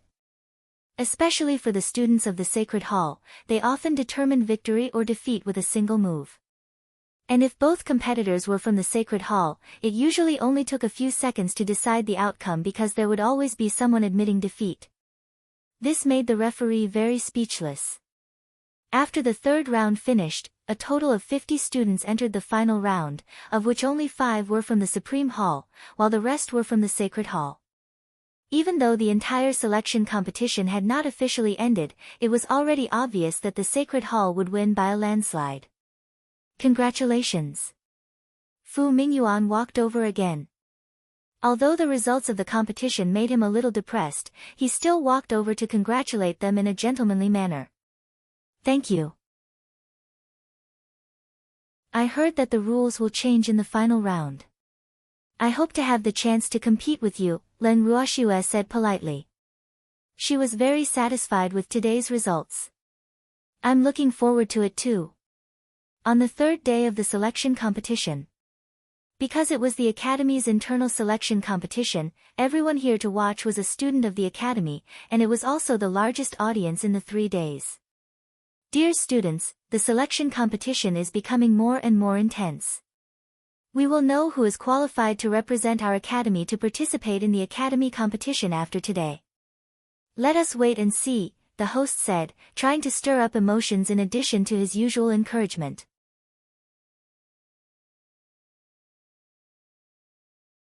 Chapter 79, New Rules of the Selection Competition, 2. Today's matches will adopt the format of challenges. You can advance as long as you defeat 5 people, no matter if you are the challenger or the challenged. Similarly, those who fail 5 times will lose their qualifications, the host explained the rules of today's competition. What does that mean? Feng Moran was puzzled. It means that we have a chance to chase everyone from the Supreme Hall out of the top 30, Leng Ruoxiu said indifferently. Leng Ruoxiu's words made everyone's blood boil with excitement. Next, let us welcome our first challenger. Xiao Ting, come here. Leng Ruoxiu whispered a few words in Xiao Ting's ears since he was the first to go on stage. Then Xiao Ting walked to the center of the stage confidently.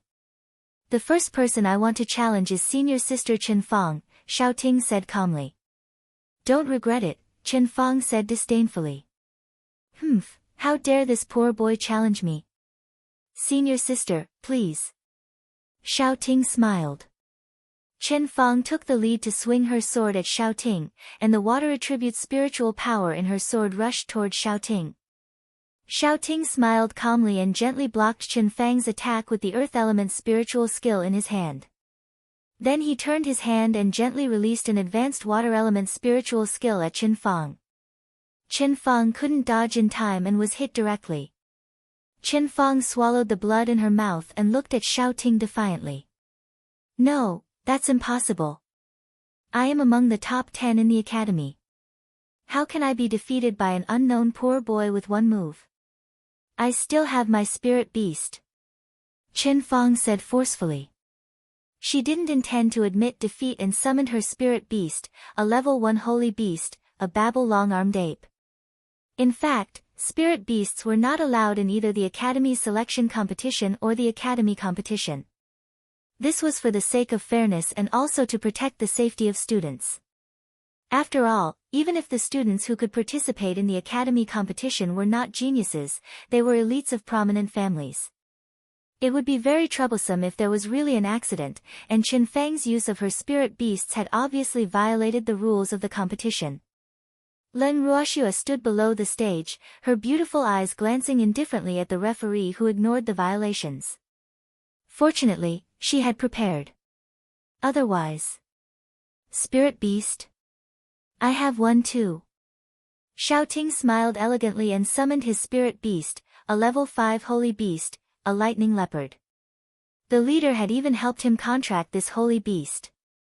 Chen Fang was dumbfounded. This is impossible. How is this possible? How can this poor guy's spirit beast be better than mine? Senior sister, do you still want to compete? Xiao Ting smiled confidently. The bright smile on his face was a sharp contrast to Chen Fang's dejection.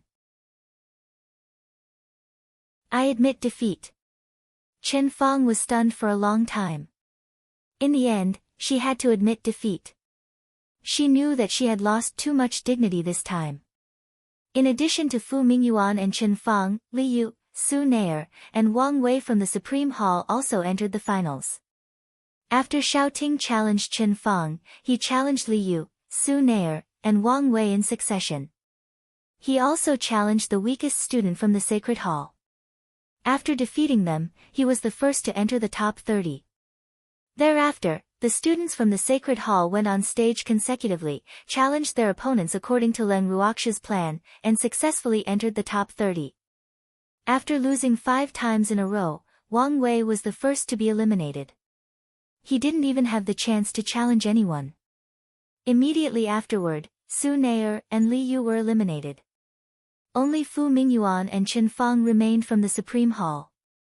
Fu Mingyuan survived because no one had challenged him yet, and Chen Fang was facing elimination at any time since she had lost 4 times already. Seeing this situation, even a fool understood. But even if they understood, there was nothing they could do because Fu Mingyuan's and Chen Fang's appearance numbers were at the back. They had no chance to challenge anyone, so they could only watch as the people from the Supreme Hall were eliminated one by one. Principal, this competition isn't fair. Chen Jian stood up from his seat angrily and said anxiously. How is it not fair? Lin Liang pretended to be puzzled. This girl is really ruthless. Seems like she doesn't plan on letting anyone from the Supreme Hall obtain a quota. The rules of the competition are unfair. Some students don't even have a chance to challenge others. How can they be eliminated just like that? Chen Jian said angrily. Vice Principal, are you referring to the students from the Supreme Hall? Elder Chiu asked with a smile. Vice Principal Chen, you were very supportive of this rule at first, and now you're saying that it's unfair. How can you convince the students if you go back on your word like this?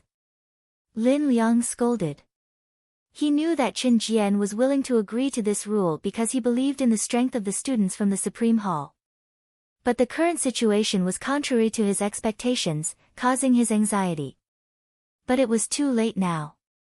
After Chen Fang was swept out of the competition, Fu Mingyuan was the only one left from the entire Supreme Hall. His heart in knots, Fu Mingyuan looked at the stunningly beautiful girl with a complicated expression. Was she really a simpleton before? Or was she pretending from the start?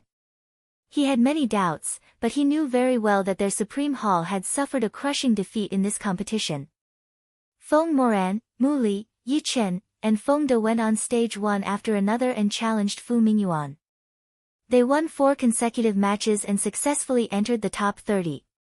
I want to challenge Leng Ruoxue, Fu Mingyuan said. It was finally his turn to go on stage.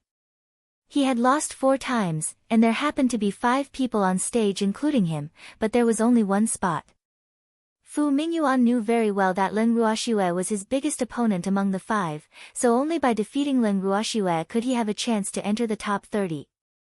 I accept the challenge.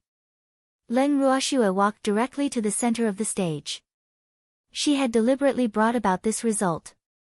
Otherwise, Fu Mingyuan would not have stayed until the end. Leng Ruoxue looked at her opponent, Fu Mingyuan, one of the 3 great geniuses of the Heavenly Phoenix Academy, whose strength was on par with Feng Aoran's.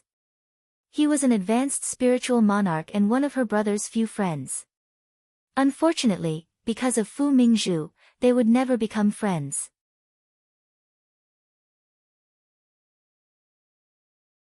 Chapter 80, Leaving for the Southern Dusk Empire, 1, After You.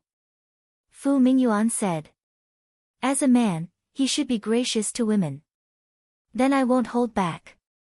Of course, she didn't need to use her full strength against Fu Mingyuan. What she valued more was combat experience, and fighting against people and spirit beasts was totally different. Leng Ruoxue raised her sword and lightly swung it. A sharp white sword beam flew toward Fu Mingyuan. The sword beam was extremely fast, and its momentum was majestic, causing the pressure on him to double. Fu Mingyuan was shocked and didn't dodge in time. A cut appeared on his arm. He didn't expect this sword beam to be so fierce.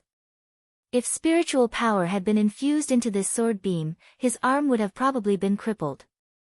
At this point, he couldn't help but be on full alert. Now, he already listed Leng Ruoxue as his most dangerous opponent, and this aroused his intense fighting spirit. Fu Mingyuan was good at using sabers, and the saber in his hand was considered a family heirloom of the Fu family. The saber was light and sharp, not very wide, and the handle was about the length of 2 adult palms. With the hand holding his saber, Fu Mingyuan lightly raised his wrist and unleashed a saber technique to shoot powerful water attribute spiritual power at Leng Ruoxue. Leng Ruoxue raised her sword and gently blocked it. An enormous amount of spiritual power neutralized Fu Mingyuan's spiritual power. Then she turned her hand and added some fire attribute spiritual power into her sword move. A dazzling red beam stabbed at Fu Mingyuan, who quickly dodged it. In this way, the two of them fought for dozens of rounds. Leng Ruoxue was relaxed throughout, but Fu Mingyuan found it more and more strenuous to fight. I lost. Fu Mingyuan took the initiative to admit defeat. He knew very well that Leng Ruoxue hadn't used her full strength. Afterward, the remaining 4 people on the stage also admitted defeat, and Leng Ruoxue successfully entered the top 30. After entering the top 30, there was supposed to be a ranking competition according to the Academy's arrangement.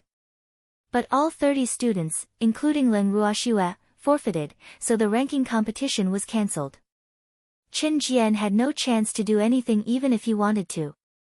Lin Liang looked at the final result with satisfaction and was elated. This is great. As soon as the selection competition was over, the anxious Lin Liang dragged Leng Ruoxue to the principal's office. Ruoxue, tell Grandpa Lin. How did you train them? Lin Liang asked curiously. From the moment these students returned, he could tell that they were different from before. They had more aggressiveness, and he already saw the imposing manner of powerhouses from them. This was something that the students in the academy didn't have. He didn't ask earlier because they had been competing, and he finally had the chance to ask now that the competition was over. Grandpa Lin, as long as you are willing to throw the students of the academy into the illusionary forest for a month, they will also have such strength and aggressiveness, Leng Ruoxue teased. Lin Liang didn't know whether to laugh or cry as he looked at Leng Ruoxue. This stinky girl said that even though she knows I can't bear to do it. Ruoxue, how about Grandpa Lin hands those students over to you, and you can bring them to the illusionary forest? Lin Liang said cunningly. Hee, you will have to be responsible for their safety if you bring them. I don't want to be a nanny. Leng Ruoxue rolled her eyes at Lin Liang as she cut off his thoughts with a few words. Grandpa Lin, I heard that the academy will have a training exercise in a few days. Leng Ruoxue asked. Yes, the academy arranges a lot of training exercises at this time every year, Lin Liang explained. The people on the list should be going, right? Leng Ruoxue asked. This was what she was more concerned about.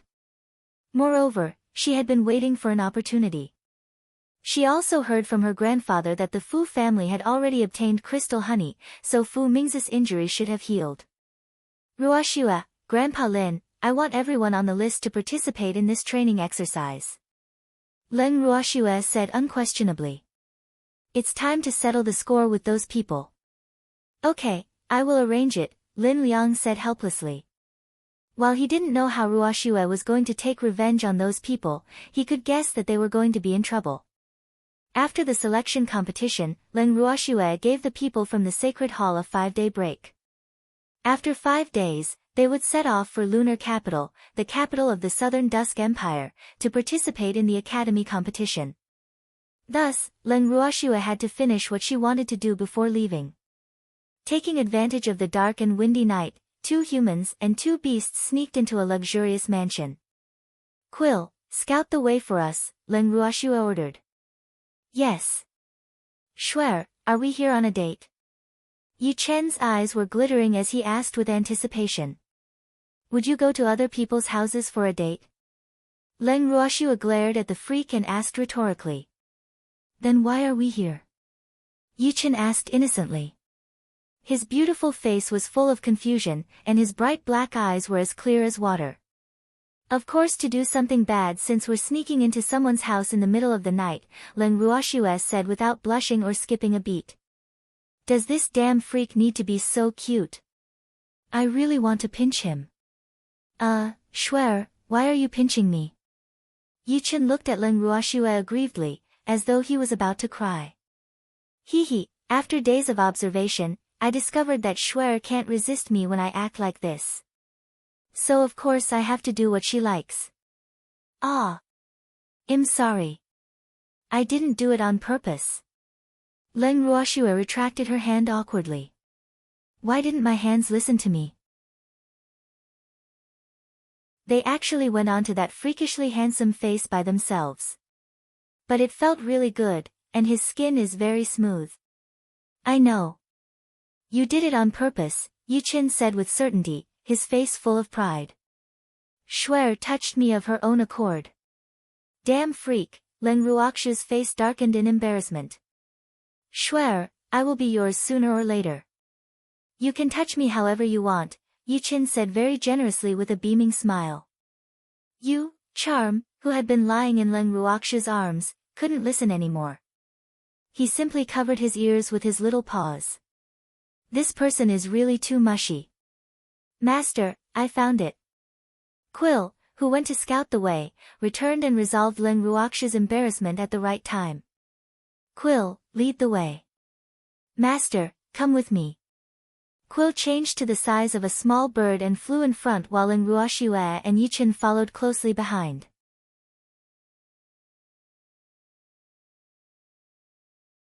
Chapter 81, Leaving for the Southern Dusk Empire. 2. The 2 humans and 2 beasts knocked out all the guards they encountered and came to a courtyard. Master, it's here. Bang! What's this? It tastes disgusting. Make another one. Miss, before Leng Ruoxue and the others approached the room, they heard the sound of things being smashed and Fu Mingzhu scolding a maidservant. Then the door opened, and the maidservant walked out. Leng Ruoxue and the others quickly hid in the dark. After the maidservant walked away, Leng Ruoxue immediately pushed open the door of Fu Mingzhu's room and walked in while she set up a barrier at the same time. Why are you back so soon? It's you. Fu Mingzhu looked up only to see Leng Ruoxue. She glared at Leng Ruoxue with intense hatred and jealousy. Miss Fu, do you still remember me? Leng Ruoxue said indifferently as her beautiful eyes stared at Fu Mingzhu's beautiful face. It seems that the crystal honey was effective. There aren't any scars left at all. I'd remember you even if you turned to ashes. Fu Mingzhu said resentfully. She had always wanted to seek revenge on this simpleton, but now Leng Ruoxue actually came knocking on her door. Fu Mingzhu absolutely hated Leng Ruoxue, especially after knowing the latter's identity. The discrepancy in her heart was so great that she couldn't accept what happened at all, so it was even harder for her to tolerate Leng Ruoxue's existence. And that stinky fox actually dared to scratch her face. If not for her father trying his best to get her some crystal honey, her beautiful appearance would have been ruined. After I deal with Leng Ruoxue, I'll go deal with that damn fox. I didn't expect to leave such a deep impression on you. Leng Ruoxue said with a light smile. Fu Mingzhu's hatred was written all over her face. Compared with Su Nair, she was far too naive. It was apparent from this that you shouldn't judge a book by its cover. The more delicate a woman looked, the more inconspicuously malicious she would be. Of course. Fu Mingzhu gritted her teeth hatefully. And you actually have the audacity to come to my house. Fu Mingzhu smiled sinisterly as a hint of cunning flashed in her eyes. Since you're here, don't even think about going back. Why not? Is your home a tiger's den? Why can't I come? Leng Ruoxu's face was full of confusion. Yes, of course you can come. But you're going to regret it. At this point, Fu Mingzhu was too busy thinking about how she would take revenge that she never thought about how Leng Ruoxue had gotten in and why she was here. That's good.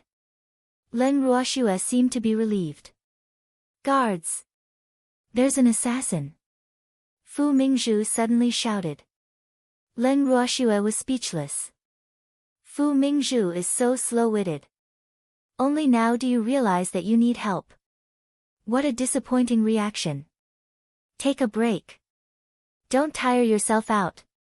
Leng Ruoxue felt that she was too considerate. You're dead meat. The guards will be here soon, Fu Mingzhu said smugly. Is that so? Shall we see if you're going to die first, or am I going to die first? Leng Ruoxue teased her like a cat chasing a mouse. Why you? Do you even dare to touch me? My father won't let you off, Fu Mingzhu threatened. I really want to try. But it wouldn't be my style if I let you die too easily. Killing the enemy directly was simple, but it was not easy to make the enemy suffer and wish they were dead. She preferred to strike her opponents mentally. What do you want? Fu Mingzhu suddenly felt a little scared. Why aren't they here yet? It's been so long. Don't be scared. I won't kill you, Leng Ruoxue coaxed. I just want to. Leng Ruoxue took out a pill, quickly forced Fu Mingzhu's mouth open, and threw the pill inside. What did you feed me?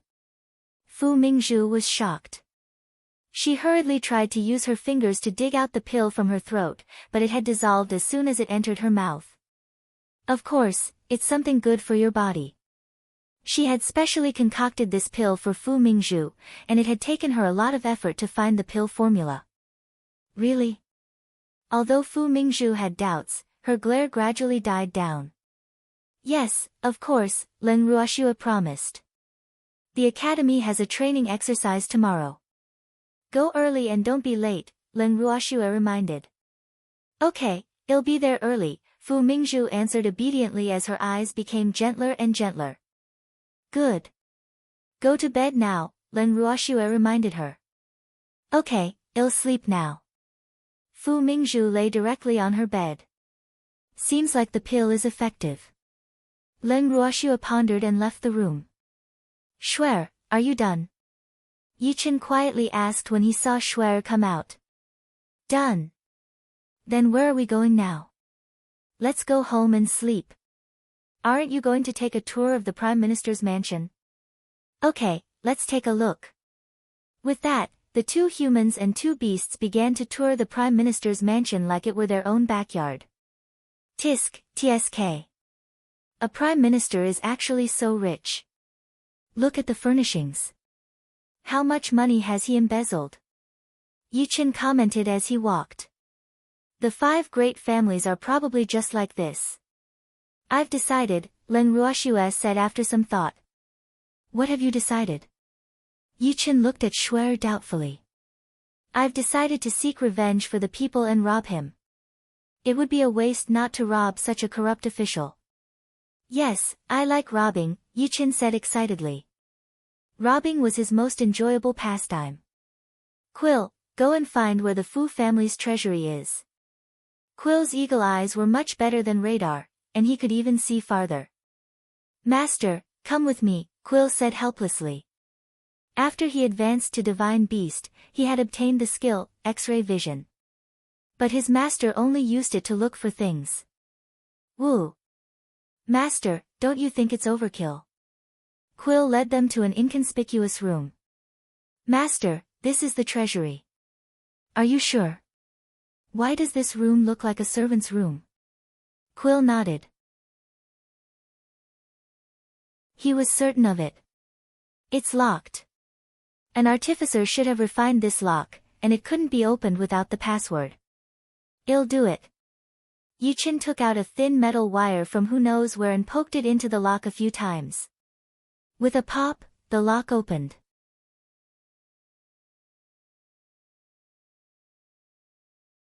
Chapter 82, Leaving for the Southern Dusk Empire, 3. This freak actually has this ability. Len Ruoshua stared at him in astonishment for a few seconds. Swear, I'll get shy if you keep looking at me like that. Yichen's heart was racing as he reminded her. Let's go in. Len Ruoshua looked away awkwardly.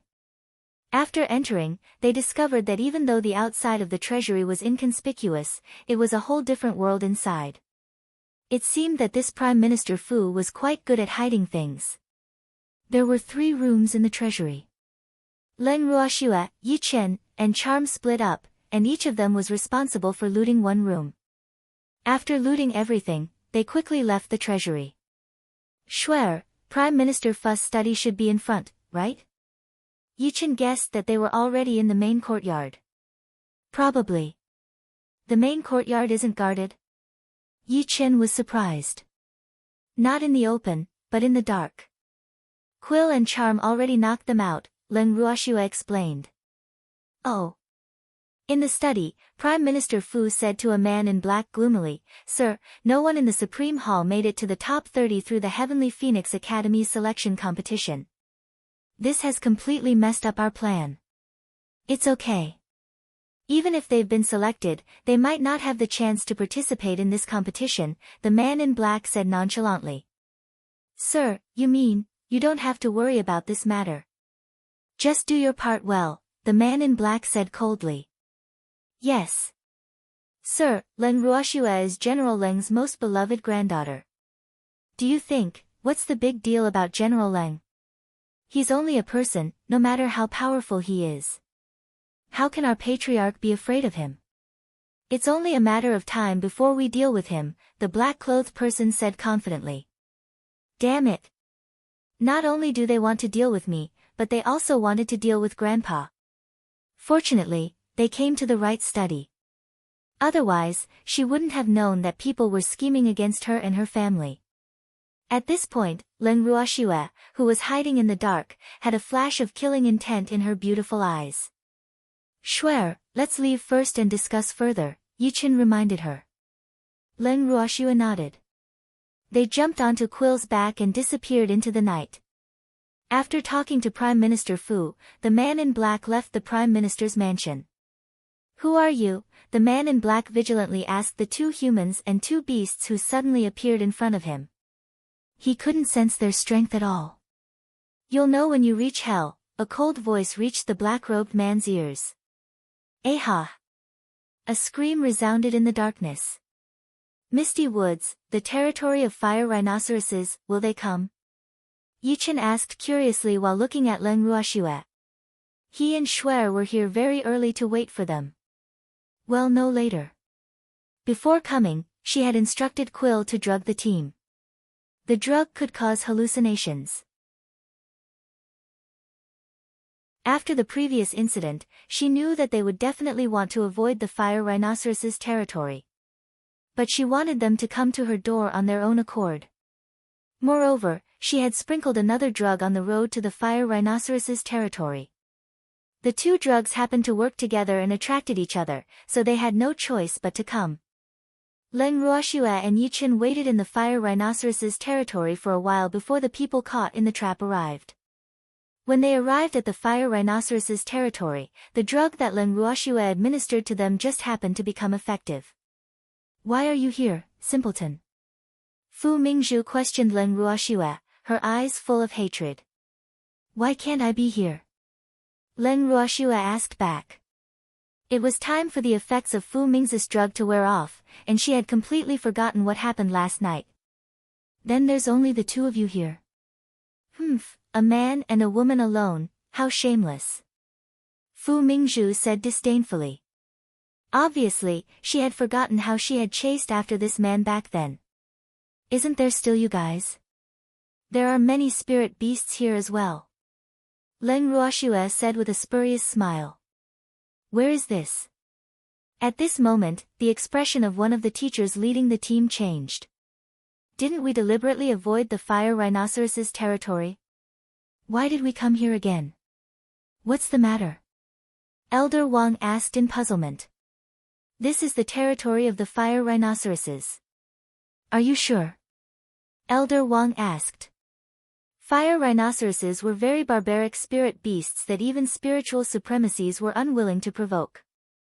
Yes, it was this place the last time, a teacher whispered. Leave this place quickly. Elder Wang said decisively.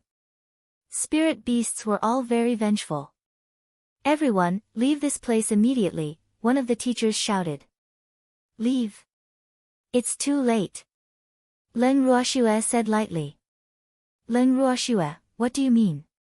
Elder Wang asked calmly.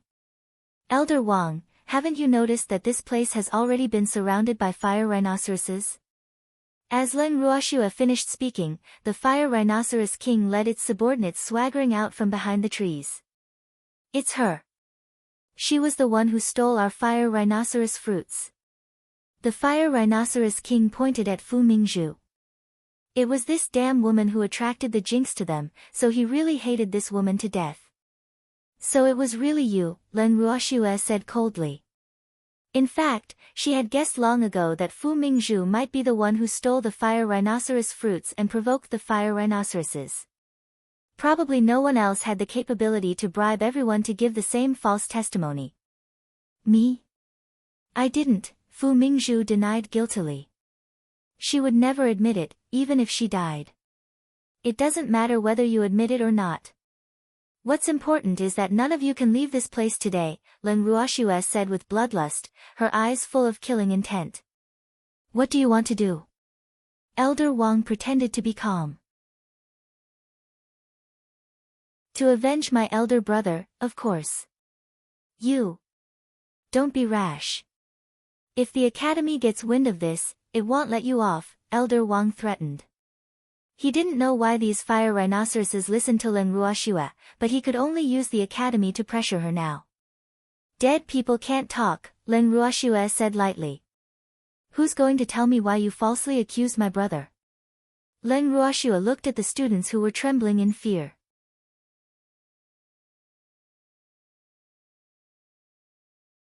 Chapter 83, Leaving for the Southern Dusk Empire, 4, What? Is no one willing to clear my doubts? Leng Ruoxue's beautiful eyes looked at everyone present. Can you let me go if I tell you? I was forced as well, Emily said timidly. You don't have the qualifications to negotiate with me. Leng Ruoxue said disdainfully. Let me guess. After Fu Mingzhu angered the fire rhinoceroses, you encountered my brother while running for your lives. My brother saved you but was seriously injured himself. But a certain culprit was afraid that General Leng would know the truth and asked you to provide false testimony. This way, even though he was livid, there was nothing he could do because it was his grandson who caused the trouble and it wasn't your fault, right? Leng Ruoxue roughly said what she had guessed. Afterward, Qin Jian used this incident as a tool to attack Principal Lin, and my brother became the target of ridicule, Leng Ruoxue added. You're right. Prime Minister Fu forced us to say it this way, one of the teachers said. What did he say to you? Leng Ruoxue asked. He said that we wouldn't be able to escape the blame of the Academy's #1 genius becoming a cripple. General Leng and the principal wouldn't let us go, so we had to push the blame onto Leng Ruhan. He also said that he would settle the other things. We didn't want to agree at first, but he used our families to threaten us. In fact, he was the one who was most afraid that General Leng and the principal would find trouble, the teacher said. Seeing as you're telling the truth, it'll let you die a quick death. With that, Leng Ruoxue released her spiritual power, and the teacher collapsed onto the ground, dead. Are you resentful? Resent Fu Mingzhu if you must. She's the one who harmed you, Leng Ruoxue said coldly to the group of terrified students. Wait. I'm Elder Wang. I didn't participate in what happened that time. Can you let me go? Elder Wang begged without any backbone. What do you think? You must have participated in my brother's downfall. Leng Ruoxue smiled mockingly. If he wasn't Qin Jian's subordinate, he wouldn't have been sent to lead the team today. Fire Rhinoceros King, your chance to atone for your mistakes has arrived. Perform well. Leng Ruoxue couldn't be bothered with them and glanced at the Fire Rhinoceros King. Attack, the Fire Rhinoceros King ordered. His subordinates swarmed forward. Elder Wang and the others didn't even have the strength to fight back before they were drowned by nearly 10,000 fire rhinoceroses. Leng Ruoxue glanced at the fire rhinoceroses that were tearing through the forest like a hot knife through butter. Then she threw a pill to the Fire Rhinoceros King before leaving the forest with Yi Chen. General Leng's mansion, Listening Snow Pavilion, Shuer, you will be going to lunar capital in a few days. Grandpa prepared these things for you. Take them with you. Leng Qingtian said worriedly as he handed his granddaughter a ring. Grandpa, I don't lack anything. You didn't need to prepare anything, Leng Ruoxue said helplessly as she looked at the things in the ring. Why did Grandpa prepare so much food? Bring them along with you. The journey is quite far. Leng Qingtian said.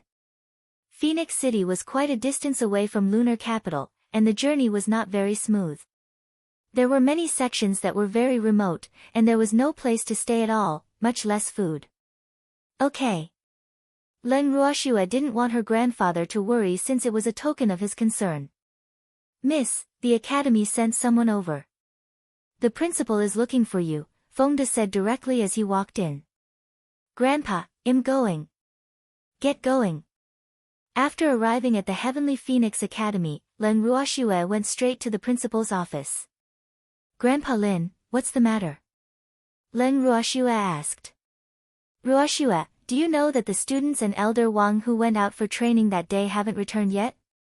Lin Liang probed. Yes, I've heard. Grandpa Lin, the forest has always been full of dangers. Isn't it common for teams that go for training to meet some powerful spirit beast and be completely wiped out? There's no need to worry so much. Leng Ruoxue comforted. That's true, Lin Liang said helplessly. This girl is actually playing dumb with me. Ruoxue, I called you here for something important. What? You must get first place in this year's academy competition. Lin Liang said very seriously. Is there something special about this academy competition? Leng Ruoxue guessed. Yes. Have you heard of the Creek of Affinity Mystic Realm? Lin Liang asked mysteriously. No. The Creek of Affinity Mystic Realm is a naturally formed treasure land. There are countless heavenly materials and earthly treasures, holy beasts, and divine beasts in it. It only appears once every 1,000 years, and only 200 people are allowed to enter each time. The origin of the Academy competition is to fight for the spots to enter the Creek of Affinity Mystic Realm. The Academy competition has been continuing even though the Creek of Affinity Mystic Realm opens only once every 1,000 years. It happens to be the 1,000th year this year, so this year's competition is critical. You can obtain 50 spots to enter the Creek of Affinity Mystic Realm if you obtain first place, Lin Liang explained. 50 spots. Sounds very attractive, Leng Ruoxue said without much interest. She had the Heaven and Earth bracelet, so this Creek of Affinity Mystic Realm wasn't very attractive to her. Of course it's attractive. Do you know how many spiritual supremacies want to obtain a spot? There are many divine beasts inside. If you can contract one, you will be able to do whatever you want on the Ling Feng continent. It is said that there are also precious medicinal herbs and heavenly materials inside that can help people advance to spiritual deity, Lin Liang said with yearning. Once in 1,000 years, but not everyone had such an opportunity. 1. Grandpa Lin, what benefits will we get if we can come first in this academy competition? Leng Ruoxue asked. She didn't want to give others the chance to benefit. She had always been selfish, so of course she had to benefit herself. If you can obtain first place, then all of the participating students will automatically obtain the qualifications to enter the Creek of Affinity Mystic Realm, Lin Liang said. He knew what this girl was thinking, so he explained it to her in advance so that she could have peace of mind. What about the other spots? Leng Ruoxue asked. She didn't want the spots that she worked hard to obtain to benefit the people she hated.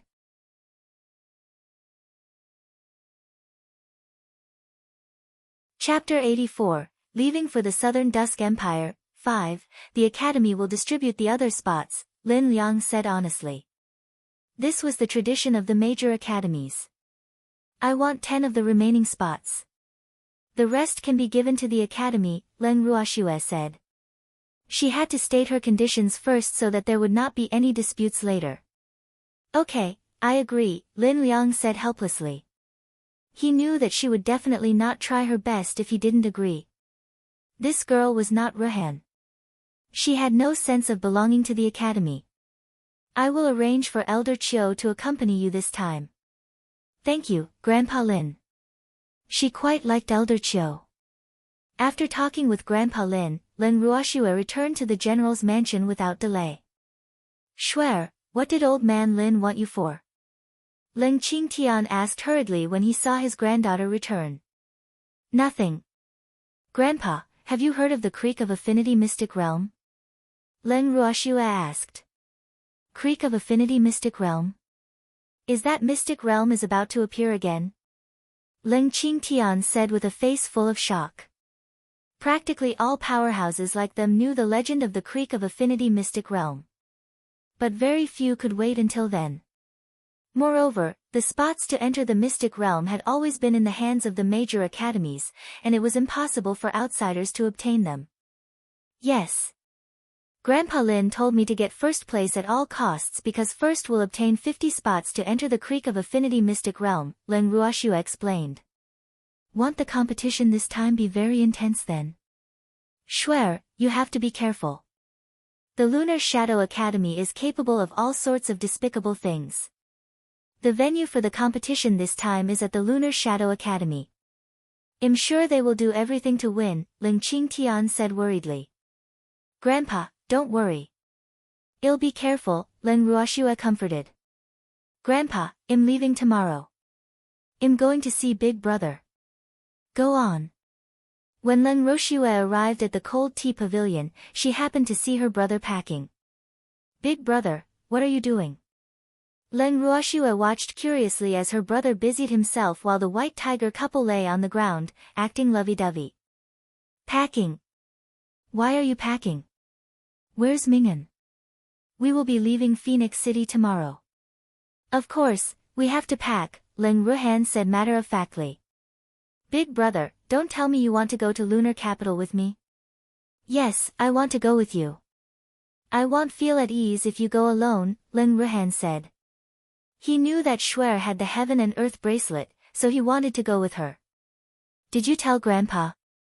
Leng Ruoxue asked. Grandpa probably won't agree. Not yet. Don't worry. Grandpa will definitely let me go. I can stay in your space with the entire White Tiger family. Leng Ruhan had planned it all out long ago. Okay, then Big Brother will go with Shuer. Leng Ruoxue said helplessly. She knew that she couldn't stop her brother, but she could still ensure his safety. Okay. He felt relieved after he got past Shuer. Big Brother, I won't disturb you packing. Then Leng Ruoxue returned to her room. Shuer, since Ruhan is going to Lunar Capital with you, Grandpa thought about it and decided to go with you too, Leng Qingtian said straightforwardly after coming to the Listening Snow Pavilion. Alas, he was worried about his grandson and granddaughter. Leng Ruoxue was at a loss for words. Why is Grandpa joining in the fun too? Let's go together then. Just treat it as a family outing. Mississippi. Lu Tao and Cui Zhu looked at their young miss pitifully after hearing this. Let's go together. Leng Ruoxue said helplessly. On the day of departure, everyone gathered at the entrance of the Heavenly Phoenix Academy early. When Lin Liang saw Leng Qingtian, his eyes almost popped out. Old Leng, what are you doing here? To protect my grandson and granddaughter, of course, Leng Qingtian said proudly. Ruhan was smart enough to think of going with Shuer. Then I want to protect the students of our academy, so can I go too? Lin Liang said with widened eyes. You can't. You're the principal, so you have to stay and oversee the academy, Ling Qingtian said with a smirk. Aren't you still a great general? Lin Liang said angrily through gritted teeth. I've already arranged it. Ling Qingtian smiled. Damn old man, what are you so smug for? Lin Liang roared. Principal, General Leng, many people are watching. Elder Qiu dissuaded somewhat helplessly. How embarrassing. Elder Qiu, please take care of me on the way. Ling Qingtian said very politely. I wouldn't dare. I wouldn't dare. Please take care of me, General Leng. Sweat dripped down Elder Qiu's forehead. The trip would be much safer with such a powerful bodyguard. Miss, we've accepted all the missions, Feng De said as he walked to Leng Ruoxu's side. Okay. Grandpa, Elder Qiu, let's go.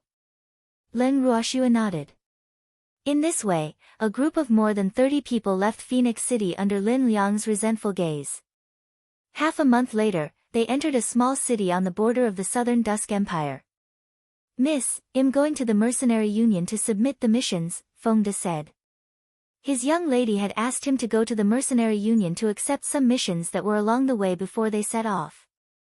So every time they arrived at a new city, he would first submit the completed missions and then take on some new missions that they could do on the road. Go. Well, wait for you in this inn. Grandpa, Elder Qiu, let's sit here. Leng Ruoxue found a seat by the window in the dining hall and sat down. The others also found seats and ordered food. Ruoxue, Brother Feng, Brother Yi, Brother Mu, what a coincidence. Zhu Ri hurriedly came forward to greet Leng Ruoxue and the others when he saw them. Big Brother Zhu. Leng Ruoxue didn't expect to see Zhu Ri in such a small place. The others who knew Zhu Ri also greeted him. Grandpa, Elder Qiu, he is the young master of the Hurricane Mercenary Group. He was the one who told me the news about Big Brother's injury, Leng Ruoxue explained.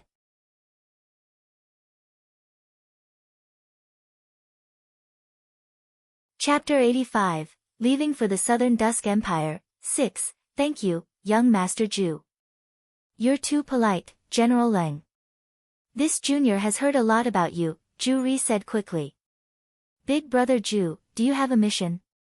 Leng Ruoxue saw them escorting a carriage pulled by a spirit horse. Yes, we just returned from Western Light, Zhu Ri explained.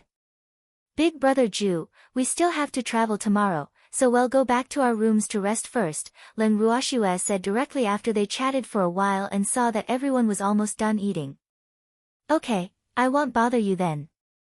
Lin Yuan, stay here and wait for Feng De. The others can go back to their rooms to rest. Leng Ruoxue ordered. Yes, Mississippi. After going to her room, Leng Ruoxue was about to rest early when she heard someone knocking on the door. Why are you here? Leng Ruoxue opened the door and saw the freak standing there. Shuer, why did you return to your room so early? I want to continue chatting with Shuer. I'm tired, so I want to rest early, Leng Ruoxue said. Then rest early.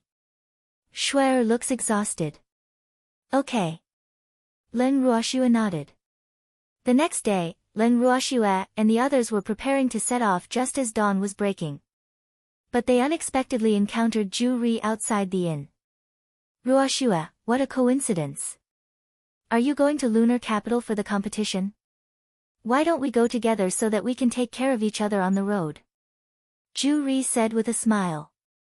Big Brother Zhu, we're not going to Lunar Capital for the time being, so it's really not on the way, Leng Ruoxue said indifferently. She wanted to take a different route. Moreover, she had already found out that the person in the carriage was a princess, and she was the most beloved princess of the Emperor of the Southern Dusk Empire. She had always been indifferent to princesses. Besides, it would absolutely be a big burden on the road if there was such a pampered princess with them. Yes, Brother Zhu. We have other things to do and won't be going to Lunar Capital for the time being, Feng Moran said.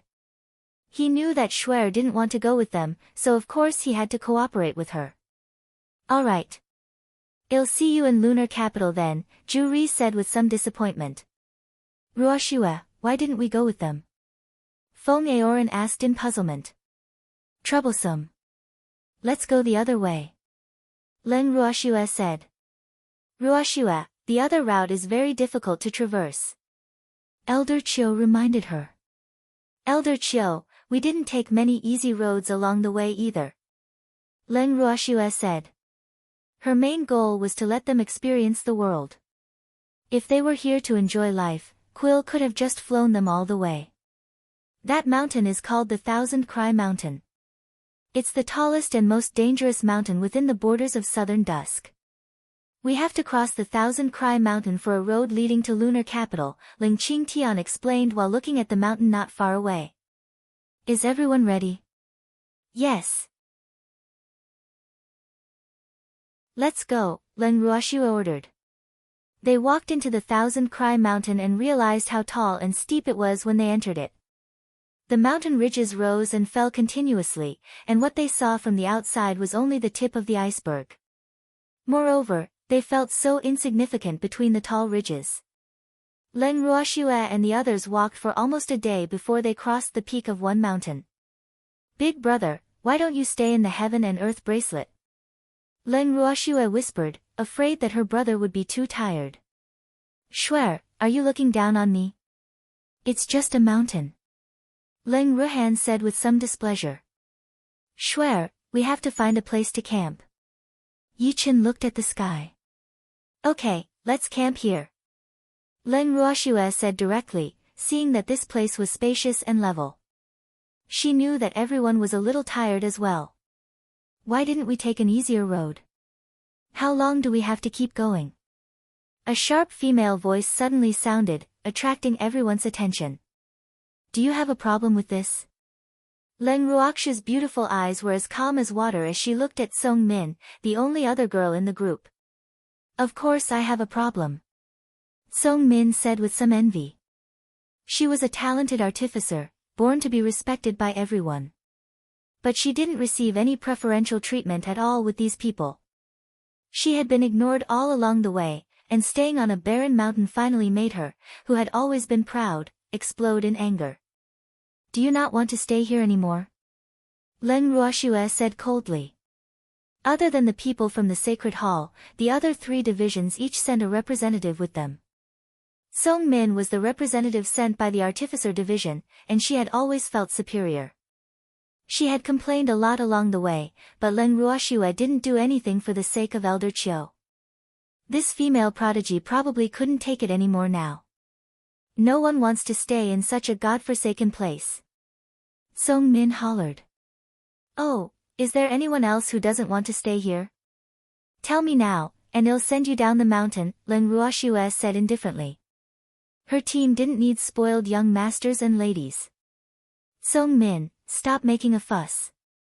The principal said that we have to listen to Ruoxua's arrangements on the journey, Elder Chiu roared angrily. Based on what?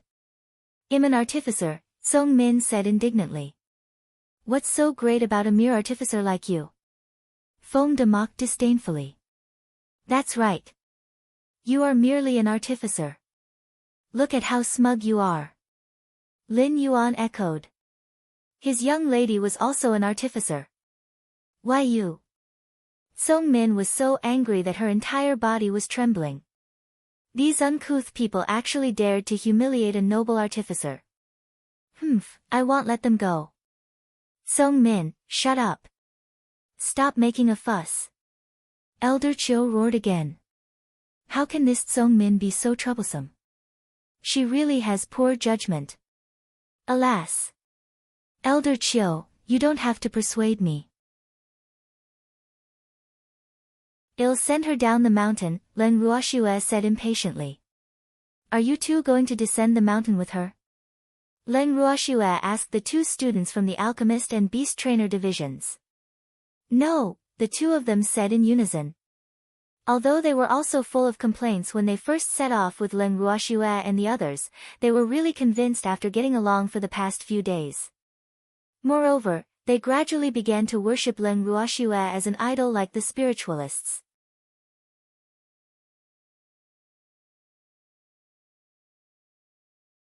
Chapter 86, Another Encounter with Ju Ri. 1, Very good. Leng Ruoxue was very satisfied with their answer. Quill, send her to lunar capital. Leng Ruoxue summoned Quill. Yes, master. Quill threw Tsong Min roughly onto his back and flew toward lunar capital. Miss, don't be angry with that kind of person, Feng De comforted. The young lady was the god in their hearts. How could that kind of woman be so delusional as to compare herself with the young lady? She was really overestimating herself. How am I angry? Leng Ruoxue asked. Miss isn't angry. Feng De quickly corrected himself. Swear, there's a city after crossing this mountain, Ling Qingtian said. As a general of a country, he was very familiar with the topography of the various countries. Although this thousand-cry mountain wasn't easy to navigate through, dangers also meant opportunities. Grandpa, you and Big Brother should enter the Heaven and Earth bracelet to rest tonight. Leng Ruoxue said thoughtfully. It was very cold on the mountain, so she was worried about her brother's health. There's no need. Grandpa isn't that useless. Ling Qingtian said.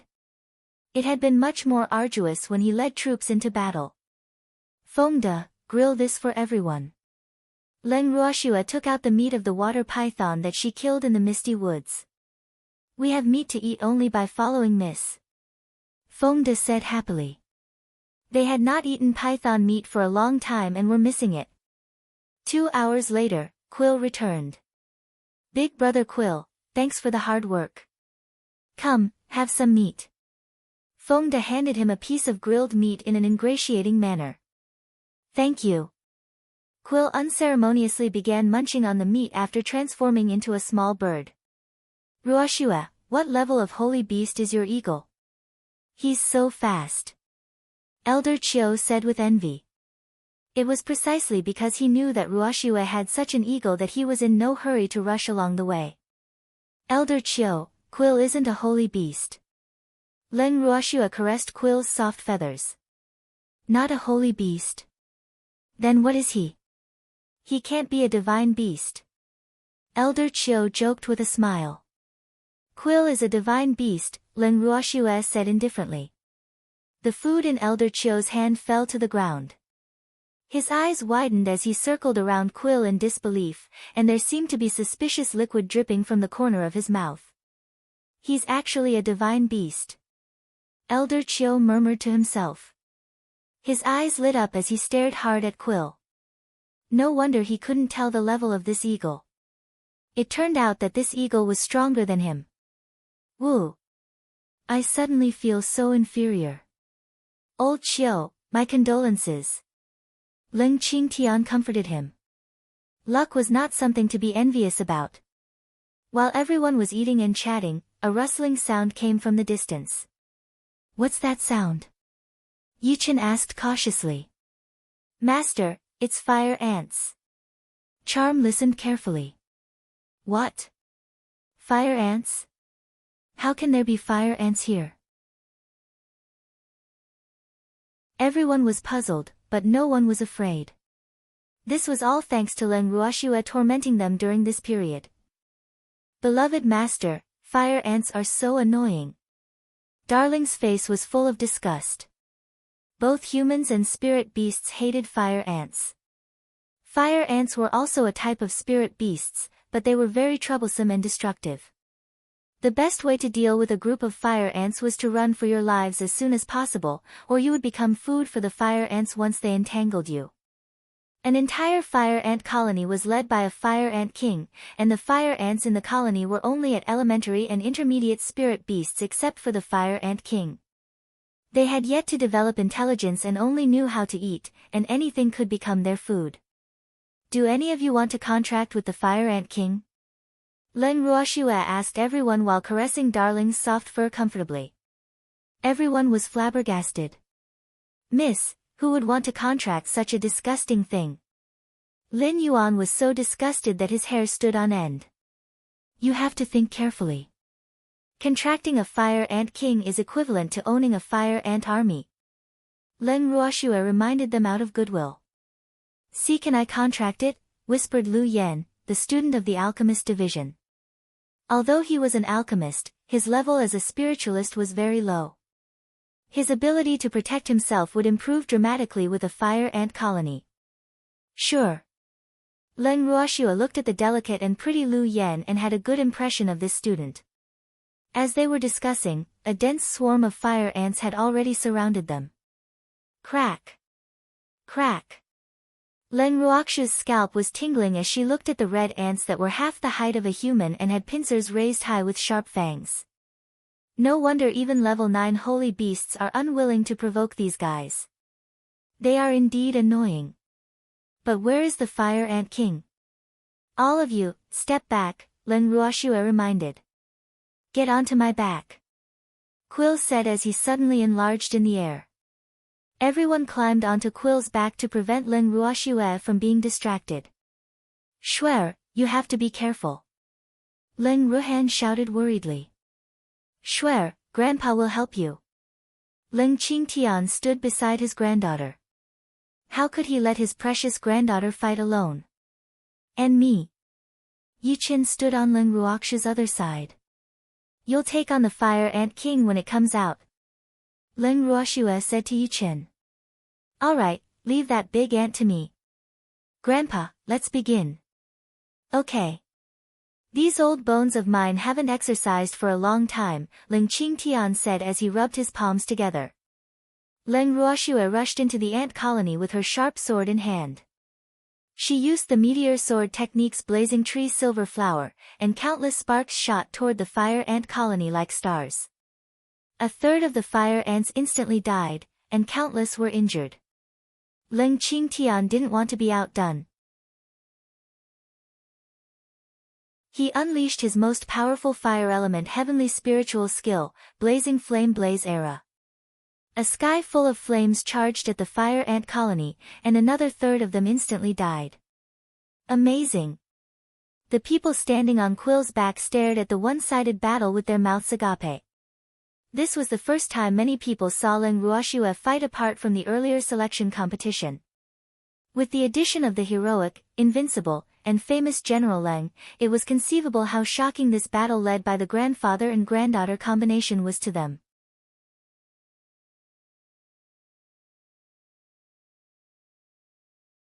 Chapter 87, Another Encounter with Ju Ri, 2, How Dare You Kill My Children? The Fire Ant King finally showed up after almost half of the fire ants died. Finally came out. Leng Ruoxue stopped attacking and looked at the Fire Ant King with her beautiful eyes. Why do these kings like to cower in fear so much? Can't they just come out openly? Why are they so shy? The Fire Ant King was more than twice the height of ordinary fire ants. Its whole body was as bright as burning flames, and it had 2 large pincers raised high. It was a level 5 holy beast, and it would definitely be as strong as a level 9 holy beast with its ability to control its fire ant colony. So many good assistants. Not bad, she was very satisfied. Seeing the Fire Ant King emerge, Leng Qingtian also stopped. The grandfather and granddaughter stood aside tacitly and gave the battlefield to Yiqin. Big Ant, come here, Yiqin said softly like the big bad wolf luring Little Red Riding Hood. Damn humans. I won't let you go, the Fire Ant King roared furiously and charged at Yiqin. Yiqin clenched his fist and punched the Fire Ant King on the head. With a loud bang, the Fire Ant King was overturned, and its feet were upside down in the air. Due to its size, it couldn't turn over no matter how hard it tried, and all it could do was keep kicking its legs. Human, you are too despicable. I won't let you go, the Fire Ant King roared in grief and indignation. You are bullying ants. Woo woo. Damn humans. Is this possible? Cold sweat dripped down everyone's forehead. Leng Ruoxue glanced at the fire ant colony, which were so scared that they wanted to burrow into the ground. She walked to the Fire Ant King and knocked his fiery red body. Not bad, pretty sturdy. Leng Ruoxue praised. Fire Ant King, shall we discuss something? Leng Ruoxue asked extremely kindly. What? Humans, you are too despicable, the Fire Ant King roared indignantly. Aren't you the despicable one? There are only so few of us, but look at how many ants there are among you. Leng Ruoxua pointed at the ants that hadn't died yet. This, the Fire Ant King was speechless. It seemed that it had more on its side. Fire Ant King, I will spare your lives as long as you agree to be his spirit beast. What do you think? Leng Ruoxua pointed at Lu Yen. I don't want to be the spirit beast of a weak human, the Fire Ant King said disdainfully. It had its pride even though it was only an ant. Then die. Leng Ruoxua said indifferently. An immense amount of fire attribute spiritual power was released from her fingertips and hit the Fire Ant King. It was just an ant, so no big deal. And no. I don't want to die.